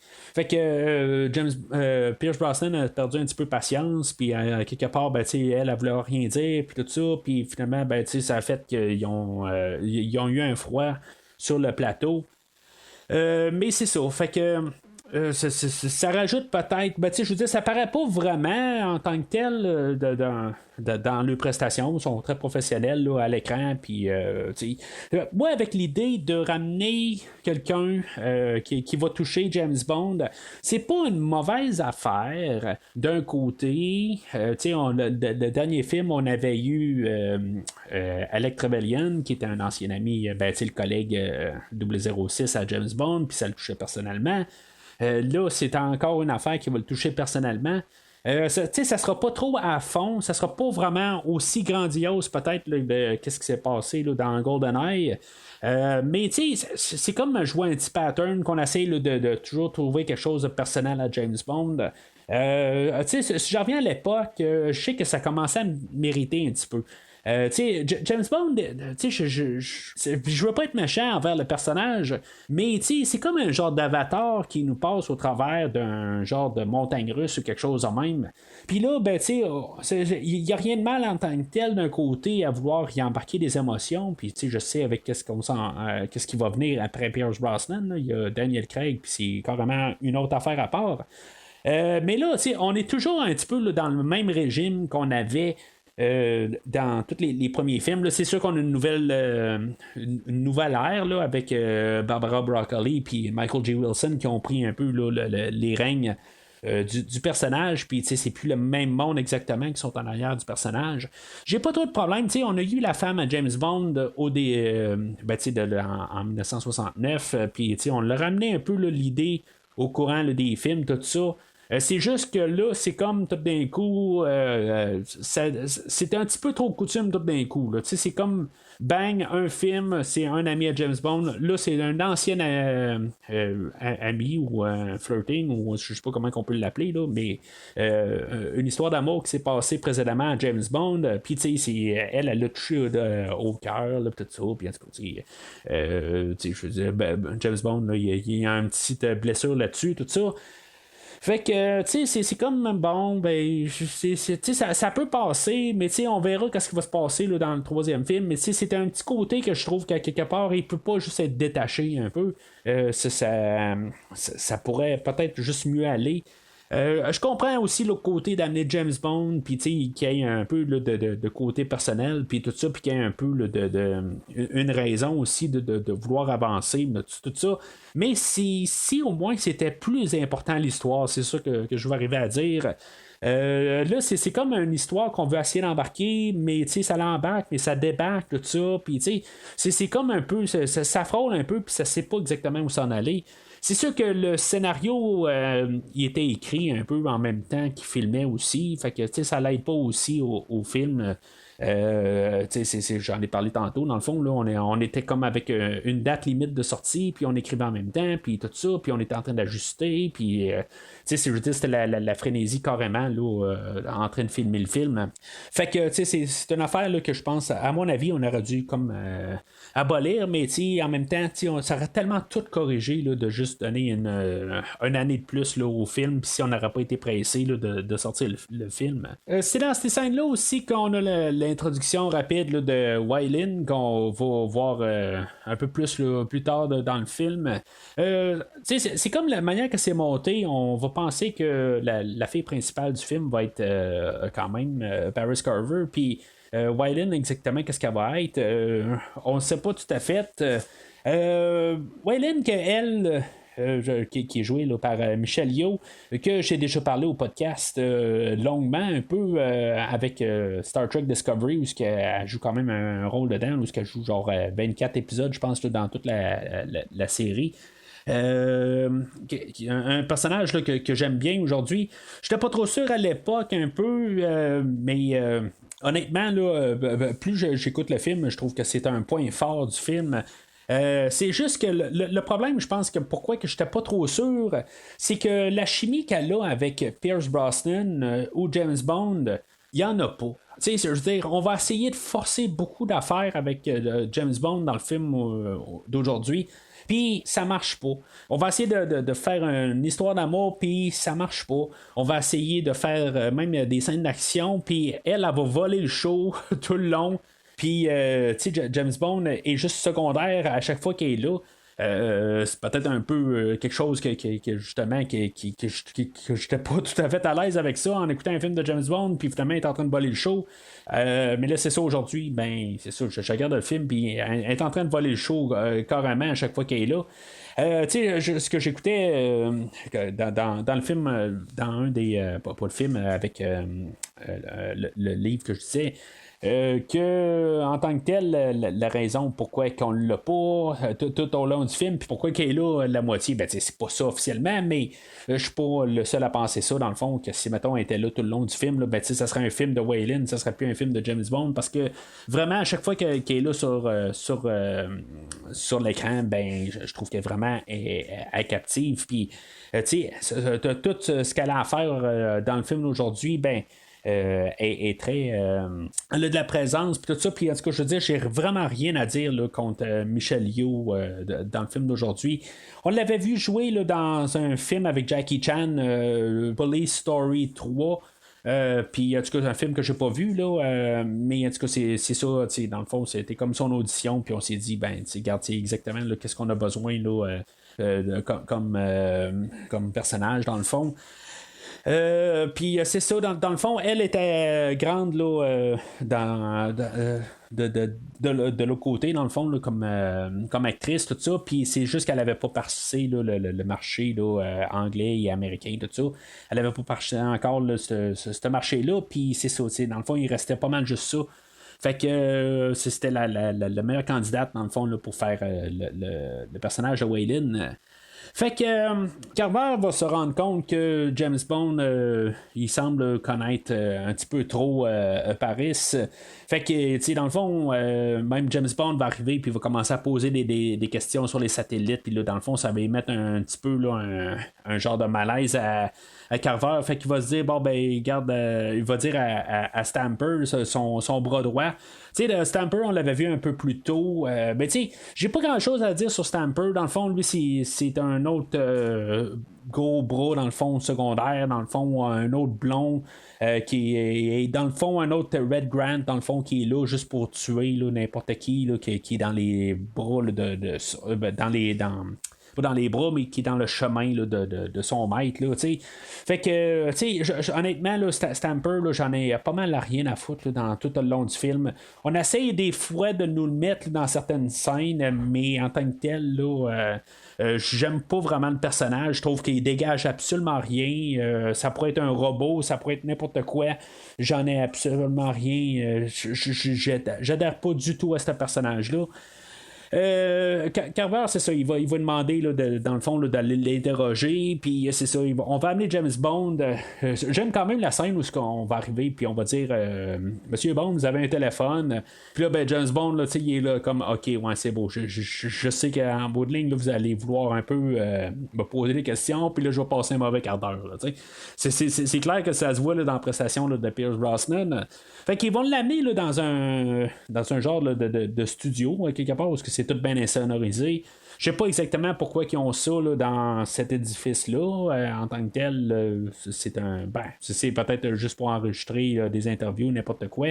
Je sais pas tout à fait, là, mais en tout cas, on l'embarque là, dans un studio d'enregistrement, puis on va battre un peu James Bond, et finalement, Bond va retourner la situation. Puis Bond va fermer le courant sur place. Puis finalement, ben, le lancement de satellite à Elliot Carver va mal tourner. Puis dans le fond, ça va être comme la mauvaise pub pour lui. Je me dis, là, tu sais, on est genre à peu près un tiers du film. Puis James Bond a déjà fait des dégâts sur Elliot Carver. Puis c'est là un petit peu aussi ça va me déranger. Tu sais, j'ai pas de problème à ce que James Bond, tu sais, je veux dire, dans le fond, qu'il se fasse pas. Qui se fasse pas tuer, des affaires de même, là. J'ai pas trop de problème avec ça, ou faire attaquer puis se faire démolir. C'est pas des histoires de James Bond à se faire attaquer tout le long, puis qu'il soit tout le temps en arrière puis de l'histoire. Sauf que là, tout le long du film, là, c'est le premier élément qui est sur l'avance, tout le temps sur Carver. Puis Carver essaie de tout le temps faire quelque chose contre James Bond, mais James Bond est toujours à l'avance. Je sais pas, mais c'est quelque chose qui va mériter à partir de ce moment-là. Je sais pas si vous me suivez quelque part, je vais juste un petit peu élaborer. Plus tard, Bond va réussir à aller chercher là, le GPS, puis ils seront pas capables de rattraper James Bond. Ils seront pas capables de l'avoir. James Bond va avoir toujours le dessus. Je comprends que ça va un petit peu avec le personnage, mais il faudrait. Il y a toujours tout le temps un élément où ce que James Bond, il y a toujours pas de certitude qu'il va sortir de sa situation. Puis, je veux dire, il y a quand même un côté là, où que les méchants, guillemets, ils ont toujours un moyen qui vont montrer un peu de danger envers James Bond. Mais, à partir de ce moment-là, c'est ça, James Bond a toujours l'avantage. Puis, ça fait que ça donne un petit peu moins de crédibilité aux méchants. Puis, je veux dire, ça fait que le film a de la misère à marcher là, à partir de ce moment-là. Alors, Bond, il retourne à l'hôtel, puis, dans le fond, Carver va interroger sa femme, puis, Paris. Puis finalement, Paris va aller rejoindre James Bond à l'hôtel. Puis là, finalement, Bond et Paris vont renouer leur amour. Puis, c'est ça, je vais parler de Carver un peu aussi, là, joué par Jonathan Pryce. En tant que tel, j'ai pas trop de problème avec Jonathan Pryce comme acteur. C'est pas un acteur que, je veux dire, j'ai vu dans grand chose. Je sais que c'est un grand acteur en bout de ligne. Je comprends qu'il essaie de faire le maximum qu'il peut. Sur le rôle, mais je pense que en tant que tel, c'était comme peut-être pas le rôle pour lui.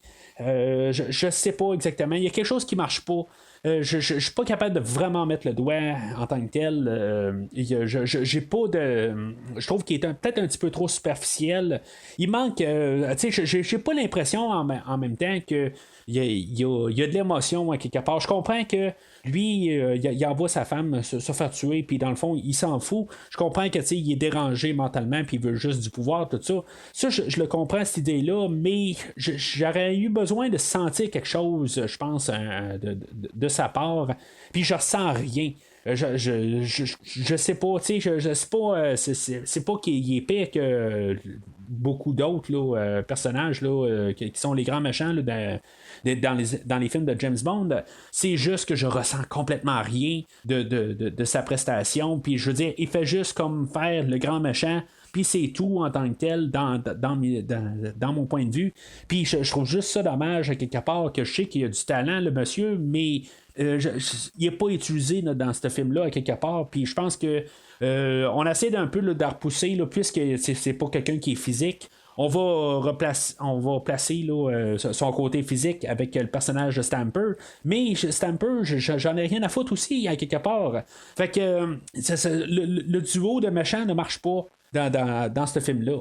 Alors, Paris, pendant qu'il est avec James Bond, elle va dire à Bond qu'il peut retourner au bureau de Carver, puis il y a une entrée par le toit, puis il peut rentrer par là. Fait que lui, Bond, il va aller rentrer par là, puis vraiment, il va essayer d'aller trouver des documents pour. Parce qu'il va essayer de trouver quelque chose qui est dans le bureau à Carver, puis qui va pouvoir lier à la disparition du Devonshire. Fait qu'il va trouver finalement en arrière, dans son bureau, il va trouver le chose de GPS qui est capable le manipulateur de GPS, c'est comme ça qu'on va l'appeler. En se sauvant de là, c'est ça, il y a Waylon qu'elle va réussir à rentrer en même temps, mais sauf qu'elle va déclencher l'alarme. Fait que c'est là un peu que le film va un peu reprendre un peu de galop. Je dirais que jusqu'à là, il n'y a pas eu vraiment beaucoup d'action à part la scène d'introduction.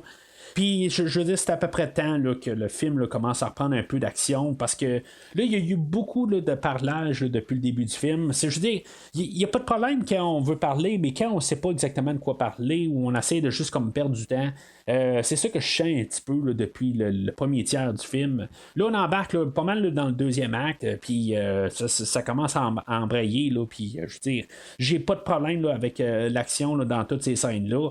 Waylon, elle va se sauver, puis elle va comme s'agripper là, à un poteau, puis elle va descendre là, de la bâtisse. Dans le fond, elle va descendre où il y a les gens qui essaient de tirer James Bond, puis en tant que tel, le monde, parce que c'est un film de James Bond, ils doivent tirer sur James Bond, puis ils ne voient pas Waylon en train de descendre. C'est comme juste un petit peu étrange là, quand on se met encore à y penser un peu. Là, elle, je dirais, sans clair, sans problème. Fait que, tu sais, dans le fond, James Bond va se promener là, dans la bâtisse, puis il va arriver, dans le fond, où le journal est imprimé. Le journal est imprimé à mi-journée. J'ai un petit peu je comprends pas tout à fait. Rendu là, si maintenant il est imprimé à mi-journée, ben, tu sais. Les gens qui reçoivent le journal, ils vont le recevoir en soirée.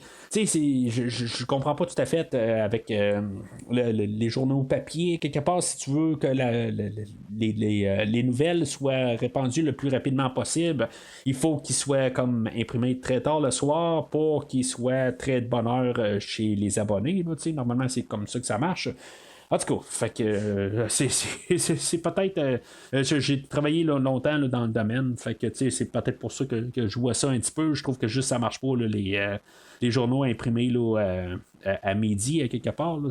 Normalement, c'est plus ce soir, là, mais en tout cas, peut-être qu'il y en imprime plus pour pouvoir les envoyer là, dans d'autres pays là, par la suite. Tout ça. C'est là, un peu là, la seule raison pourquoi que je pense qu'on pourrait imprimer là, des journaux dans le jour et non dans le soir, mais en tout cas. Fait que James Bond va partir de là, puis il va laisser là, le manipulateur de GPS là, dans sa voiture, puis il va rentrer là, dans sa chambre d'hôtel. Ben, dans le fond, il va avoir été appelé par Stamper puis, ou par Carver, puis il va dire ben, t'as ma femme là, dans ta chambre d'hôtel. Fait que James Bond retourne dans sa chambre d'hôtel, puis il sait bien qu'il s'est passé quelque chose. Fait que on va avoir le docteur Kaufman, dans le fond, qui va avoir tué là, Paris. Puis c'est comme cette scène-là, je l'aime, je l'adore. Je trouve qu'elle est bien montée. Jusqu'à temps que le docteur Kaufman il pogne son oreille parce que Stamper est en train d'y parler dans l'oreille. C'est comme on a une scène qui est quand même assez bien montée. Je vois quand même la menace du docteur Kaufman. Puis là, tout d'un coup, ça vire complètement au ridicule. Je comprends qu'on va essayer de faire un film qui est léger d'un côté, puis que, tu sais, on veut pas être trop dramatique. Ça, je le comprends quelque part. Mais là, on a voulu embarquer aussi l'élément que James Bond, il y a un côté personnel, puis on nous vole de ça à quelque part avec la comédie, puis un personnage qui est ridicule rendu là. Il devient complètement ridicule. Le fait là, qu'il est en train là, de tu sais, dans le fond, il y a le volume trop fort dans son oreille, puis tu sais, il y a Stamper qui est en train de dire il faudrait rentrer dans la voiture, puis tout ça. Puis là, Kaufman, il dit, ben là, je me sens mal à l'aise, puis il faut que je te demande d'ouvrir ta voiture, puis évidemment, tu sais, je sais pas, tu sais, je trouve juste que ça tombe vraiment à plat, cette scène-là. J'aime le bout où ce que Kaufman va dire, ben je suis juste un professionnel qui essaie de faire sa job, puis Bond va lui dire, ben moi aussi, puis il va lui tirer dans la tête. J'aime vraiment juste ce petit moment-là, ça fait un petit peu là, rattraper là, qu'est-ce qu'on a vu là, les 2 minutes avant. Mais, tu sais, je veux dire, c'est juste que, tu sais, c'est un moment que j'avais pas de besoin. Là. Ça a comme viré là, carrément là, dans un côté là, que je veux dire que comme c'est ridicule complètement. La scène a perdu ses jambes, puis on est allé rechercher une partie quand même.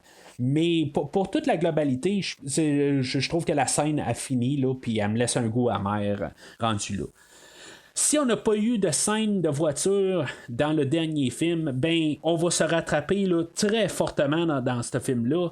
On a la BMW qui va être téléguidée là, avec James Bond là, qui va rentrer là, dans qui va s'asseoir en arrière pendant que tu sais il y avait l'équipe là, de Carver qui a essayé de rentrer dans la voiture. Ça ce côté-là, j'aimais quand même ça. C'est un peu de comédie où on prend les grosses masses pour essayer là, de rentrer dans la voiture puis ils sont pas capables. Quelque chose que je trouve assez drôle. Mais c'est ça, fait que Bond est réussi à rentrer, il rentre dans sa voiture téléguidée puis la conduit en arrière. C'est une des meilleures scènes dans toute la franchise, à mon avis. Là. C'est vraiment spectaculaire tout ce qui se passe. Qu'est-ce qu'on fait avec la voiture. Même qu'est-ce que David Arnold fait comme trame sonore. Je pense qu'il n'est pas tout seul à faire cette trame-là. Je pense qu'ils sont trois. C'est trois musiciens qui sont en train de jammer dans le fond. Toute cette séquence-là est très bien montée, puis je veux dire, c'est le highlight du film. Il n'y aura pas une meilleure scène avant ou après. Je le dis tout de suite, c'est la scène du film. Ça valait la peine de peut-être pas avoir de séquence de voiture dans le dernier film pour avoir cette séquence-là. C'est une scène que je trouve qu'on a exploité tout ce qu'on pouvait exploiter là, de la voiture. Ça faisait longtemps qu'on n'avait pas eu de James Bond en voiture. On peut remonter à The Living Daylights, Tuer n'est pas joué. Pour avoir une voiture de James Bond, ça fait 3-4 films de ça, mais c'est quand même, on a eu beaucoup de temps. La technologie a changé depuis ce temps-là. On est 12 ans après, on est 10 ans après. Ce film-là, fait que on pouvait faire d'autres choses, puis on n'est pas dans le même environnement. Dans le Living Daylights, on était là dans la neige, puis là, on est dans un stationnement. C'est quand même un peu, on change vraiment là, la dynamique. Je pense que c'est la première fois qu'on fait une poursuite dans James Bond dans un stationnement.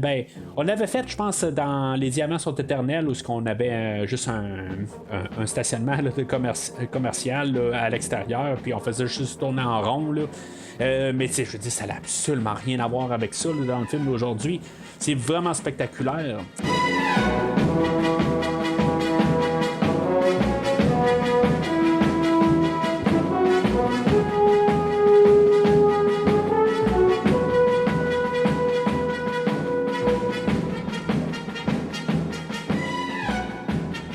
Alors, Bond va se ramasser là, au sud de la Chine sur une base militaire américaine. On va revoir le personnage de Jack Wade qui va apparaître. Qu'est-ce qu'il va dire Jack Wade? Là? Il va y avoir un autre personnage qui va arriver, là, que lui, il va un peu expliquer comment que les GPS fonctionnent, puis dans le fond, comment que ça... On va avoir décrypté là, le manipulateur de GPS, tout ça, puis on va nous expliquer comment que ça fonctionne. Qu'est-ce que Jack Wade va dire? Dans le fond, je trouve que ça fait... C'est comme écrit... Tout le dialogue là, qui est dans ce film-là, je trouve que c'est écrit par des amateurs. Il y a Jack White qui va arriver puis il va dire répondons à James Bond rendu là, il va y lancer là, quelques lignes puis juste pour essayer de le boucher puis je trouve que quelque part la manière que c'est écrit je sais pas, c'est vraiment amateur là, comme dialogue puis ça paraît là, je trouve que ça marche pas, puis en même temps, de revoir Jack Wade, j'ai aucun sentiment envers lui. Je pense qu'il était marié avec quelqu'un là, près de la production. Je sais pas exactement. Là, j'ai essayé de fouiller quelque part. C'est quelque chose que j'ai lu quelque part, qu'il était marié avec quelqu'un, mais je suis pas capable d'en retrouver là, avec qui. Mais en tout cas, je pense que c'est la dernière fois qu'on va voir le personnage, puis tant mieux, c'est plate à dire. Je l'aimais pas vraiment comme méchant final là, dans Tuer n'est pas joué. Il me laissait comme sans émotion. Il me laisse sans émotion aussi là, en tant que Jack Wade, que ce soit là, dans L'œil de feu ou dans le film d'aujourd'hui. Mais tu sais, il revient juste là, pour cette séquence-là, puis la séquence où on va embarquer dans un avion. Là, James Bond, il va sauter en parachute, mais tu sais, c'est comme encore là les dialogues puis le script, tu sais. James Bond est en train de se préparer à sauter en avion, puis là, tout d'un coup, le monsieur qui était là, là, lui, il se rend compte sur la carte, finalement, que là, ils sont pas loin là, de l'île d'une île du Vietnam, puis tout ça.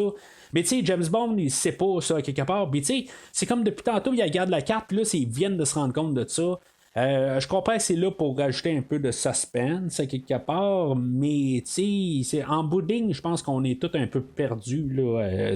C'est comme. Il y a des choses là, qu'on aurait dû établir en tant que tel. Je comprends qu'il nous dit si, mettons, il y a un drapeau américain sur lui, puis si, mettons, les Vietnamiens le voient, ben, il peut passer là, vraiment un mauvais quart d'heure, mais. Ça va pas vraiment plus loin que ça en tant que tel. Je sais pas si on essaie de placer là, de la pression, mais on cherche quoi exactement là, c'est pas vraiment élaboré. Puis je sens pas plus là, de danger là, pour James Bond. C'est quand même assez spectaculaire là, le saut en parachute. Puis là, on passe au travers là, de tous les nuages. Puis tout ça, en tout cas, je trouve ça quand même hot à voir là, comme scène. Fait que James Bond, il ouvre son parachute genre à 2 mètres là, de l'océan.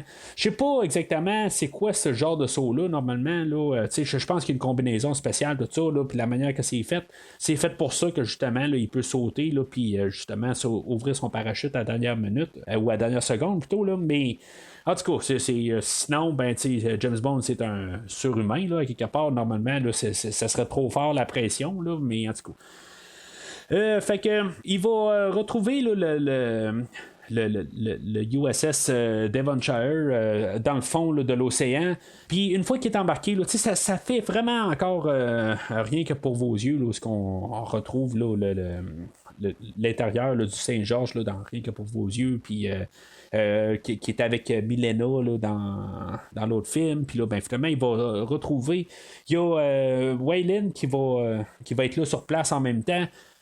Puis là, ben, en même temps, ben, le Devonshire va comme sombrer plus profond là, dans l'océan où ce qui est placé, il était comme sur une falaise, là, en même temps où ce que James Bond est là. J'ai pas vraiment de problème avec l'idée, là, parce qu'en bout de ligne, c'était un film de James Bond, puis chaque séquence, il faut qu'il y ait un danger, puis tout ça. J'ai pas de problème avec ça. Mais c'est ça, c'est la manière de ramener Waylon à l'histoire. Fait que finalement, ben, ils vont sortir de là. Il va falloir que le suspense, c'est qu'ils vont sortir par un trou de torpille. Puis dans le fond, ils peuvent pas prendre leur bonbonne d'oxygène. Puis finalement, ben, ils sortent par là. Puis finalement, ben, ils sont saufs. Fait que le bateau qui était avec Waylon, finalement, il était. L'équipe à Carver se sont ramassés là, à bord de son bateau. Puis finalement, ben, ils vont. Prendre Bond et Waylon en otage. Fait qu'on va se ramasser à Saigon où ce que on a un édifice pour Carver là, puis on va amener Bond et Waylon sur place. Là, eux autres sont attachés ensemble, puis il va y avoir Stamper qui va vouloir faire son tortureur, puis ils vont expliquer. Là, dans le fond, je trouve qu'il y a des idées qui sont assez sombres, où il y a Carver qui va arriver, puis il va dire, ben, qu'une fois que tu vas y avoir arraché le cœur, Bond, il faut qu'il voie genre son cœur arrêter de battre, tout ça. Idée là, qu'on va avoir repris, je pense, là, dans le dernier Rambo, quelque part. Je pense que Stallone a vu ce film-là, puis il a dit, ben, moi, je vais le faire à l'écran, là.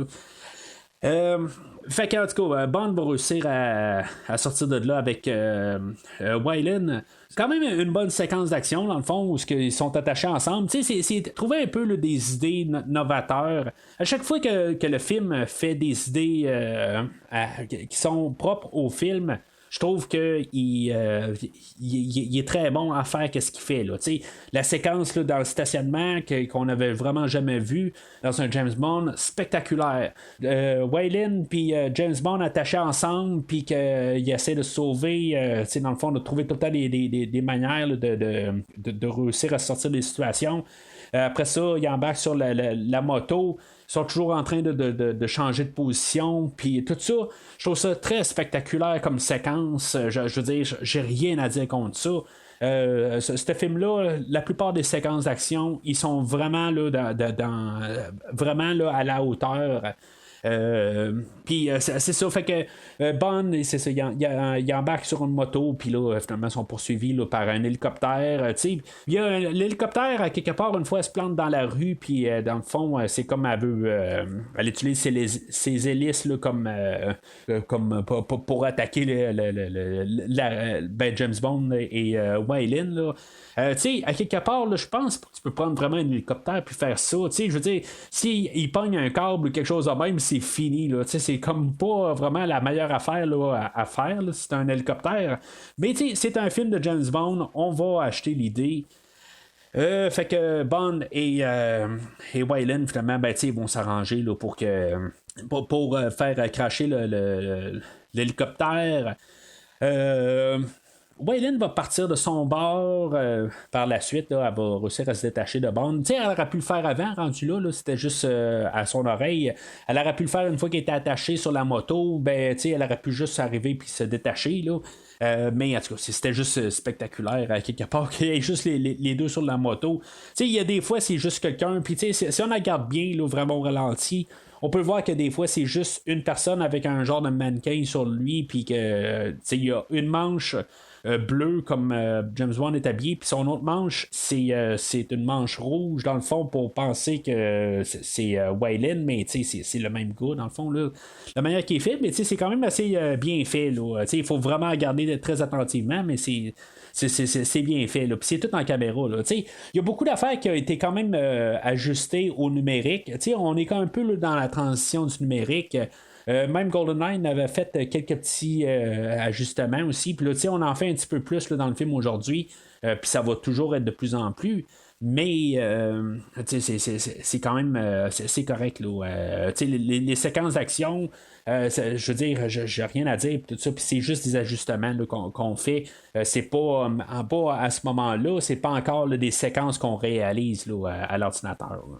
Fait que on a comme la scène de Q. Dans le repère à Wayland, quand ils ont écrit le film, on était supposé d'avoir un genre de Q chinois, là, puis finalement, lui était coupé pas au montage, mais on l'a coupé dans le script là, parce qu'on trouvait qu'il y avait peut-être trop d'affaires.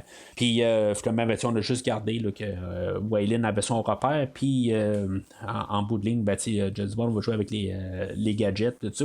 Fait que la scène de Q est comme là. Puis Q, on l'a juste vu à peu près 1 minute et quart. Là, fait que c'est ce qu'il trouvait aussi. Il trouvait juste que on n'avait pas vu assez Q là, dans le film, puis on devait là, comme essayer de trouver une manière là, d'avoir comme un peu la scène quand même qu'on a traditionnellement là, dans tous les James Bond. Où on voit des gadgets et tout ça. Là, fait que je trouve que c'est quand même une bonne petite scène. La passe que j'aime bien, c'est juste avant ça où que James Bond arrive puis qui dit à Wayland, il dit OK, occupe-toi de préparer l'équipement, puis moi je vais m'occuper là, d'envoyer les messages, tout ça, puis il regarde le clavier, puis c'est clair qu'il comprend pas le clavier, moi non plus je le comprends pas plus. Fait qu'il dit finalement je pense que je vais m'occuper de l'équipement puis occupe-toi là, d'envoyer les messages.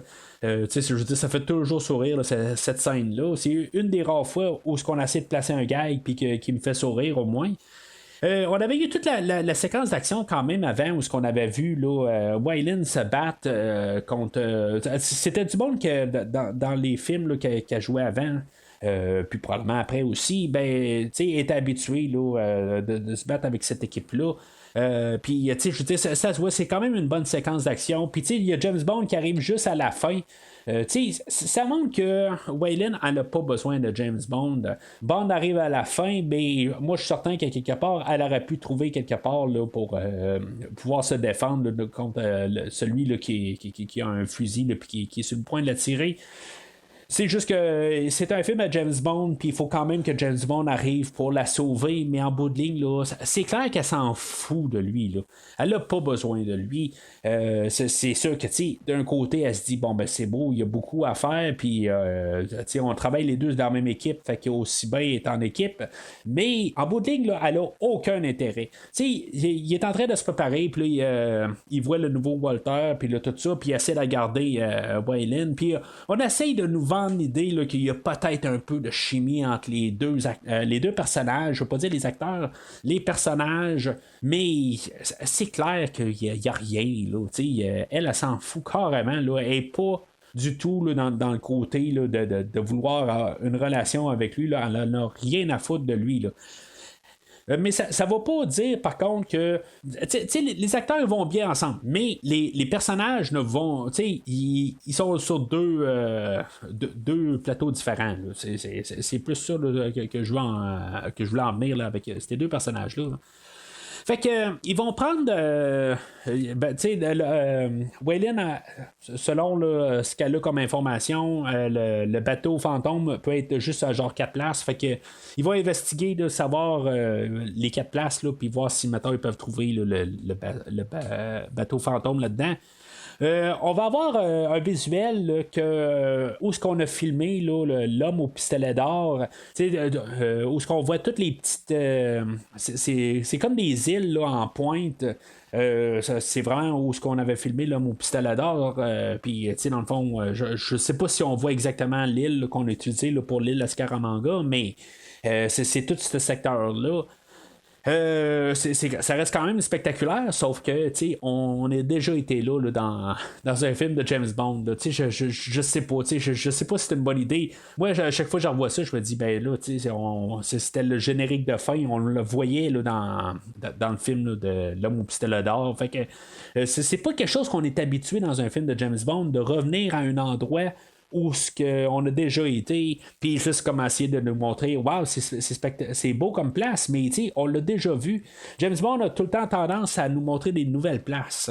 Pas que l'action ne peut pas se dérouler au même endroit, mais essayez pas de nous en montrer les mêmes images, mais juste 30 ans plus tard. C'est juste ça que je trouve un petit peu bizarre comme choix. Là. Et en même temps, ben c'est possible qu'il y a beaucoup de monde qui n'ont pas vu L'Homme au pistolet d'or aussi. Je veux garder ça aussi comme idée, là, mais fait qu'en tout cas, ils se ramassent là, puis finalement, ben, ils réussissent à avoir le bateau fantôme, puis ils vont embarquer à bord, puis ils vont commencer à installer là, des bombes.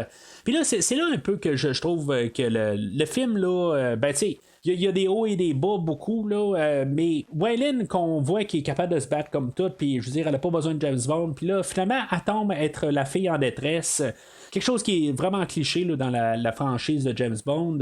On a des fois des personnages forts, puis que tout d'un coup, à la fin, là, ils ont besoin de James Bond pour les secourir. Fait que Waylon va se faire capturer, puis James Bond ben, il va être en solo là-dedans. C'est un petit peu la situation inversée là, de l'œil de feu, dans le fond. Il faut pas oublier aussi que le film avant aussi, il avait été dans une telle direction. Fait que on est comme la suite de l'œil de feu. Fait que des fois, on fait la même chose que dans l'œil de feu, puis on fait juste faire inverser les personnages, tout ça. C'est comme ça qu'on doit aller, là, normalement, là, tout le temps, là, dans une suite.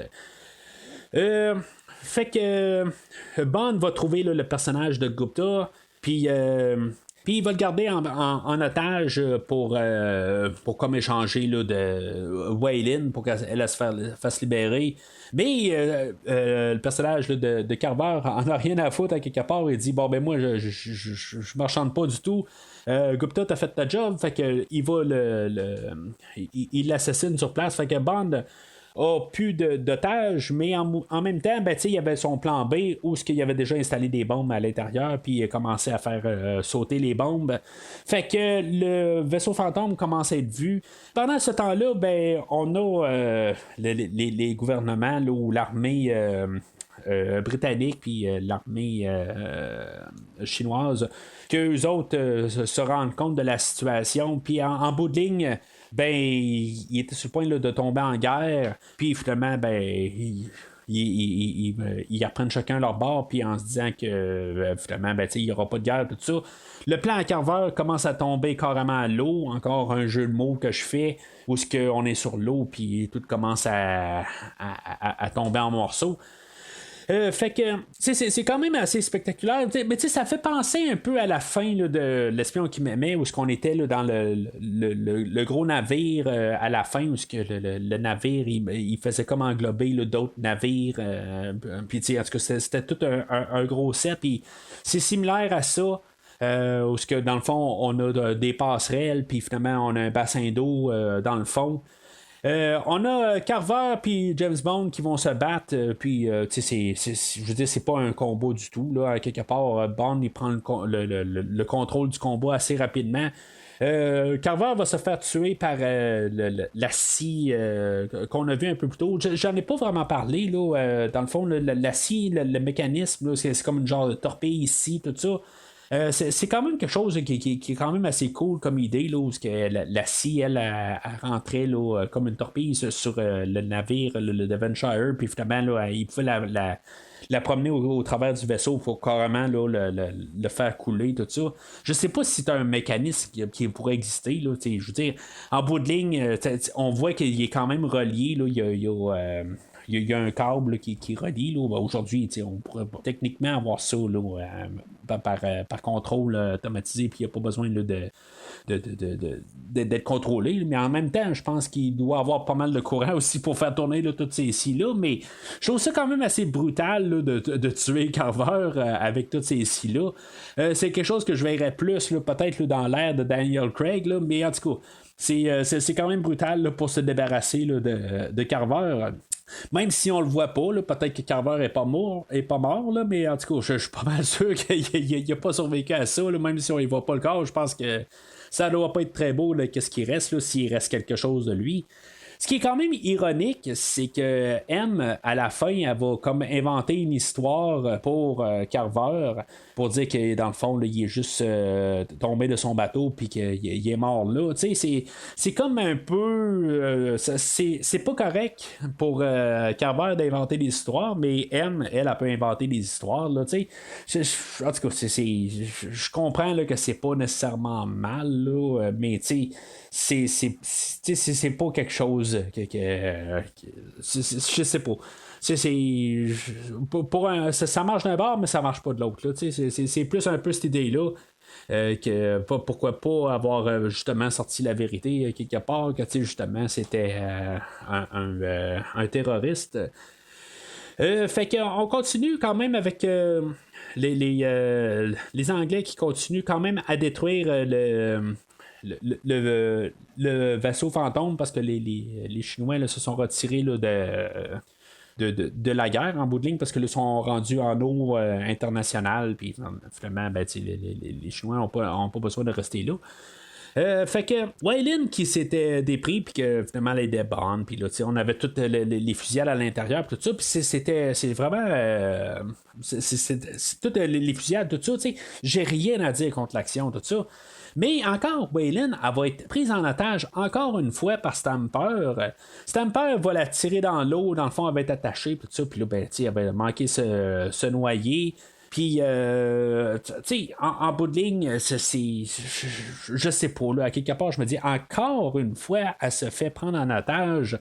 Je sais pas, tu sais, une fois, ça peut aller, mais une deuxième fois, là, en quelques minutes, c'est pas le personnage qu'on a vu, là, qui est en train de ramasser tout le monde, là, chez elle, là. Ça a vraiment pas aucun rapport. C'est plus un peu pour avoir James Bond qui l'embrasse, puis que finalement, une fois qu'il l'a embrassé, là, c'est comme un baiser magique, puis finalement, ben, elle va se réveiller, là, mais juste avant ça, ben, on a le dernier combat là, homme à homme de Stamper et de James Bond, où que Stamper est comme genre invincible, là, il se fait poignarder, puis il n'y a pas de problème, là, il peut continuer. Mais c'est la seule affaire qui tue Stamper, c'est vraiment le missile qui explose. C'était un missile qui avait été pris là, dans le Devonshire qui faisait rappeler un petit peu Opération Tonnerre quand on voyait qu'il manquait les missiles, tout ça là, dans le navire. Là. Mais en tout cas, ce missile-là, dans le fond, on voulait le lancer à Beijing, puis c'est ça un peu le compte à rebours, là, le missile est sur le point d'être lancé sur Beijing, puis tout ça, puis là, c'est comme Bond, faut qu'il arrête ça, puis finalement, ben, c'est ça, il réussit à arrêter ça, puis la bombe, elle explose. Mais tu sais, James Bond et Waylon sont juste en côté de la bombe. Oui, ils sont dans l'eau, mais tu sais, je sais pas si, mettons, ça peut être assez... ils vont se faire griller à quelque part, tu sais, l'eau... L'explosion, tout ça, la température va monter, puis ils vont se faire bouillir là. En tout cas, moi, c'est comme ça que je vois ça, mais c'est un film de James Bond, puis il faut pas se poser vraiment trop de questions. Fait que, avec ça, ben, en explosant, ben, le vaisseau fantôme, il disparaît. Il est volatilisé à quelque part, il tombe pas sur eux autres, il n'existe plus. Là. Fait que Bond et Wayland se ramassent sur des débris, puis finalement, ben, tu sais, comme j'ai dit un peu plus tôt, ben, James Bond et le film là, a ouvert la même date que Titanic, ben, on a la même fin hein, en bout de ligne. On a Bond et Wayland là, qui sont sur des débris, puis finalement, ben, il y a un autre bateau là, qui essaie de les secourir, tout ça. Mais en tout cas, Bond survit là, dans ce film-là. Puis, tu sais, dans le fond, c'est niaiseux, puis tu sais, c'est la fin de James Bond, puis ça j'ai pas de problème avec ça en bout de ligne. Tu sais, Bond qui arrive, puis qui dit, là, ben, tu sais, même si on est en train d'essayer de se faire secourir, tout ça, ben, tu sais, on va, on va s'amuser ensemble, puis, tu sais, après ça, ben, ça, on s'arrangera, là, pour. Essayer de trouver un moyen là, de se faire secourir après tout ça. Mais tu sais, ça j'ai pas de problème avec ça. T'sais, on a vu ça là, plusieurs fois là, dans toute la série où ça n'a pas de sens qu'il essaie pas de se faire secourir. Mais en même temps, Bond, si mettons il veut alléger là, sa libido, mettons, ben il y a comme pas le choix là, parce que je suis certain qu'une fois qu'il va arriver là, en dehors ben, quand il va reprendre le vie normale, elle, là, je veux dire, elle va rien savoir. Là. Dans 10 minutes après, là, elle là, a passé à autre chose. Là. Ça c'est clair. Là. Fait que le film finit pas mal abruptement là, je veux dire, dans le fond, il n'y a plus rien là, à dire à partir de là, puis c'est correct, le générique commence tout de suite avec la mémoire de Cubby Broccoli, puis tout ça. Puis après ça, ben c'est ça, on a la tune de générique de fin chantée par Katie Lang. La chanson a été écrite par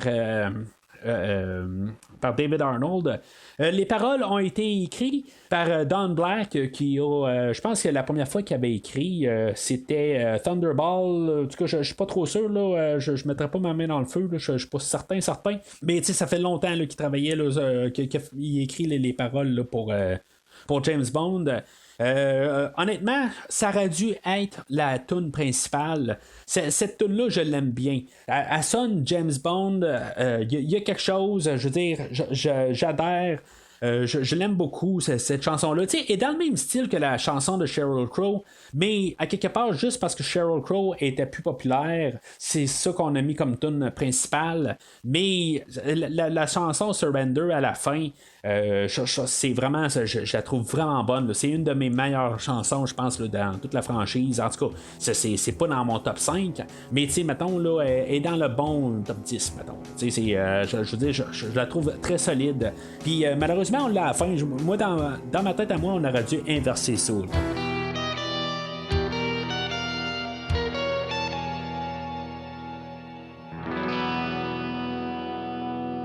Alors, en conclusion, ben, il y a des choses, l'action là, dans ce film-là, là, j'ai pas de problème avec. Mais le problème, là, c'est se rendre à chaque scène d'action, c'est interminable. Parce que le film ne se tient pas.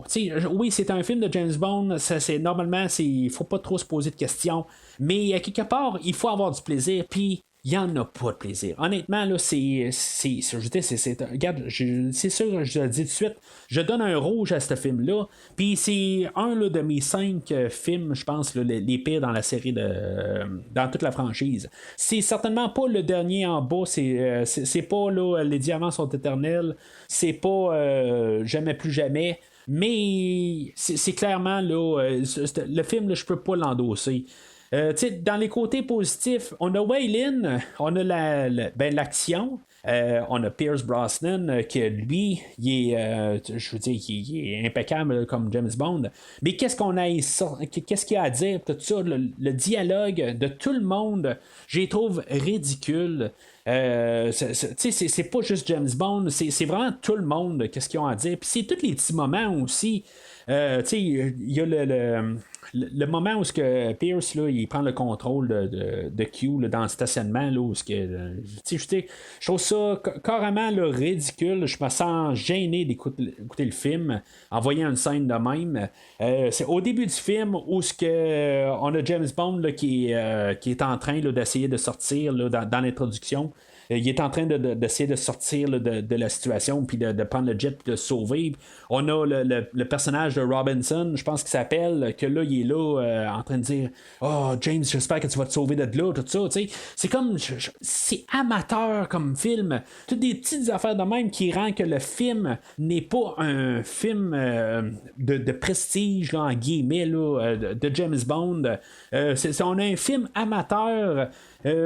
En tant que tel, là, j'ai parlé de l'histoire personnelle que je suis vraiment là, comme so-so parce que c'est juste parce que ça tombe après le film de GoldenEye. Peut-être que si on aurait eu un autre film plus transition entre les deux, là c'est comme on embarque là, on regarde qu'est-ce que GoldenEye a fait, puis on essaie de calquer qu'est-ce que GoldenEye a fait, mais en même temps, ben, on sait pas exactement qu'est-ce qu'on veut faire. C'est pour ça qu'on a emprunté là. Comme j'ai dit, là, au moins 8 éléments là, de 8 films en tant que tel, puis même des films où on a pris 2-3 éléments dedans, tout ça. Puis on s'est fait un checklist de choses qu'on doit faire dans un film de James Bond. On doit dire Bond, James Bond. On doit avoir la première Bond Woman ou Bond Girl, appelez-la comme vous voulez. Qu'elle doit mourir, puis la deuxième elle a survie. C'est toutes des affaires de même qui fait que ce film-là, il va au travers, il fait qu'est-ce qu'il a à faire pour être un film de James Bond. La trame sonore en tant que telle, à chaque fois que James Bond il fait quelque chose, c'est comme James Bond il traverse la rue puis c'est comme tout dans le piton, c'est parce qu'après un bout, je l'aime la chanson de James Bond, mais là elle me tombe sur les nerfs en écoutant le film. Je trouve qu'on en met trop. On veut juste comme tellement se dire qu'un film de James Bond, c'est comme ça, que finalement, on fait carrément l'inverse. Ça devient tellement le cliché James Bond que finalement, je suis pas capable d'endurer le film. Même si on a des très bonnes scènes d'action, on a la séquence là, de stationnement. Je trouve que c'est une des meilleures scènes dans toute la franchise. Mais c'est bon de la garder sur YouTube, mettons. Je suis pas le genre à écouter là, des scènes sur YouTube. Je vais écouter le film pour écouter le film. Mais c'est tout ce qui peut vraiment ressortir du film. Oui, il y a d'autres scènes. La scène avec la moto aussi. C'est une scène qui est très spectaculaire. Elle est le fun à écouter. La scène des jets au début du film, très spectaculaire. Mais pour relier ces scènes-là ensemble, c'est interminable. Les personnages, j'en ai rien à foutre, que ça soit Jonathan Pryce ou Carver, j'en ai rien à foutre. Stamper, il essaie d'être Red Grant, mais en bout de ligne, c'est juste un genre de robot qui se promène. J'adhère avec quasiment personne à part Waylon et Pierce Brosnan. Le restant, je trouve que je voudrais personne dans ce film-là. Fait que le film, là, c'est un solide rouge. Il y a vraiment là, des meilleurs James Bond là, dans toute la franchise. Fait que c'est pas mal tout pour aujourd'hui. La semaine prochaine, on va poursuivre l'aventure avec le troisième film là, de Pierce Brosnan. Bien sûr, comme les précédents James Bond de Sean Connery et de Roger Moore, peut-être est-ce que le troisième sortie de Pierce Brosnan, ça va être le meilleur film de Pierce. Je sais pas. On a eu Goldfinger, l'espion qui m'aimait. Peut-être qu'on va avoir le prochain film qui va être un classique. J'en parle pas pour l'instant. C'est quelque chose que je réserve pour la semaine prochaine. Mais entre-temps, vous pouvez suivre provisoirement sur Facebook et Twitter. N'oubliez pas de commenter sur le film, dire si maintenant vous êtes d'accord avec moi, si maintenant vous voyez quelque chose là, avec Jonathan Pryce ou Stamper, n'importe quoi en bout de ligne. Je sais que j'ai déblatéré beaucoup là, sur plusieurs points aujourd'hui. Beaucoup de points négatifs en tant que tel. Les seules choses, je pense, que j'ai dit, là, c'était toujours les scènes d'action. Gênez-vous pas à dire vos commentaires. C'est toujours le fun, dans le fond. Là. C'est pas parce que j'ai le podcast, tout ça, que je suis pas capable de voir d'autres points de vue des gens. J'essaie autant que possible de regarder, là, quand je parle, autant que possible de regarder dans plusieurs sens. Puis essayer de trouver la meilleure approche de chaque scène. Mais il y a peut-être des choses là, que j'ai pas vues en tant que telles. Mais tu sais, gênez-vous pas d'en parler. c'est toujours le fun là, de parler là, avec les gens puis de discuter là, sur le film là, d'aujourd'hui. Puis en même temps, ben, si maintenant là, vous allez sur Facebook, ben, il y a le site de Premier Visionnement sur Facebook, mais il y a le groupe de discussion qui est le fun aussi là, d'interagir avec vous. Puis de savoir aussi, je fais des sondages là, depuis plusieurs semaines là, que le groupe est ouvert. Puis on interagit tout ça, puis c'est bien le fun là, de pouvoir interagir, puis pouvoir savoir vos goûts, puis tout ça, puis voir comment que vous pouvez un peu d'un côté réagir là, sur les films, puis tout ça. Puis j'arrête pas de m'apprendre depuis que le groupe est ouvert, tout ça, puis je me dis des fois on part dans une telle direction, puis finalement, ben, je suis comme surpris là, que des fois là, la majorité aime autre chose, tout ça. Fait que gênez-vous pas aussi là, de trouver ce groupe-là. Là. C'est Premier Visionnement, un groupe de discussion sur Facebook, puis demander là, d'adhérer. Là. C'est vraiment le fun, là, dans le fond, là, de vous voir interagir, tout ça. J'aime bien ça. Mais d'ici le prochain épisode, ben, moi au podcast, comme je dis souvent, ben, j'essaie toujours là, de vous faire apprendre deux choses, dans le fond. Un, de jamais laisser l'ennemi vous voir saigner. Et de deux, de toujours avoir un plan d'évacuation. Oh, he blew a fuse. Merci d'avoir écouté l'émission d'aujourd'hui. J'espère que ça vous a plu. We have an old saying too, Yogi, and you're full of it. Rendez-vous la semaine prochaine pour parler James Bond dans le prochain film de la rétrospective. Well, we wouldn't want that, would we? Ou rendez-vous sur premiervisionnement.com pour écouter d'autres rétrospectives dont John Wick, Star Wars, Halloween et les films de l'univers DC incluant Batman, Superman, Wonder Woman et bien d'autres films. That depends on your definition of safe sex. Vous pouvez écouter Premier Visionnement sur toute plateforme de balado-diffusion dont Podbean, Spotify, Google Podcast, Stitcher, Pocket Casts et bien d'autres. Take a giant step for mankind. Prenez soin de vous et rendez-vous au prochain épisode. Keep my martini cool.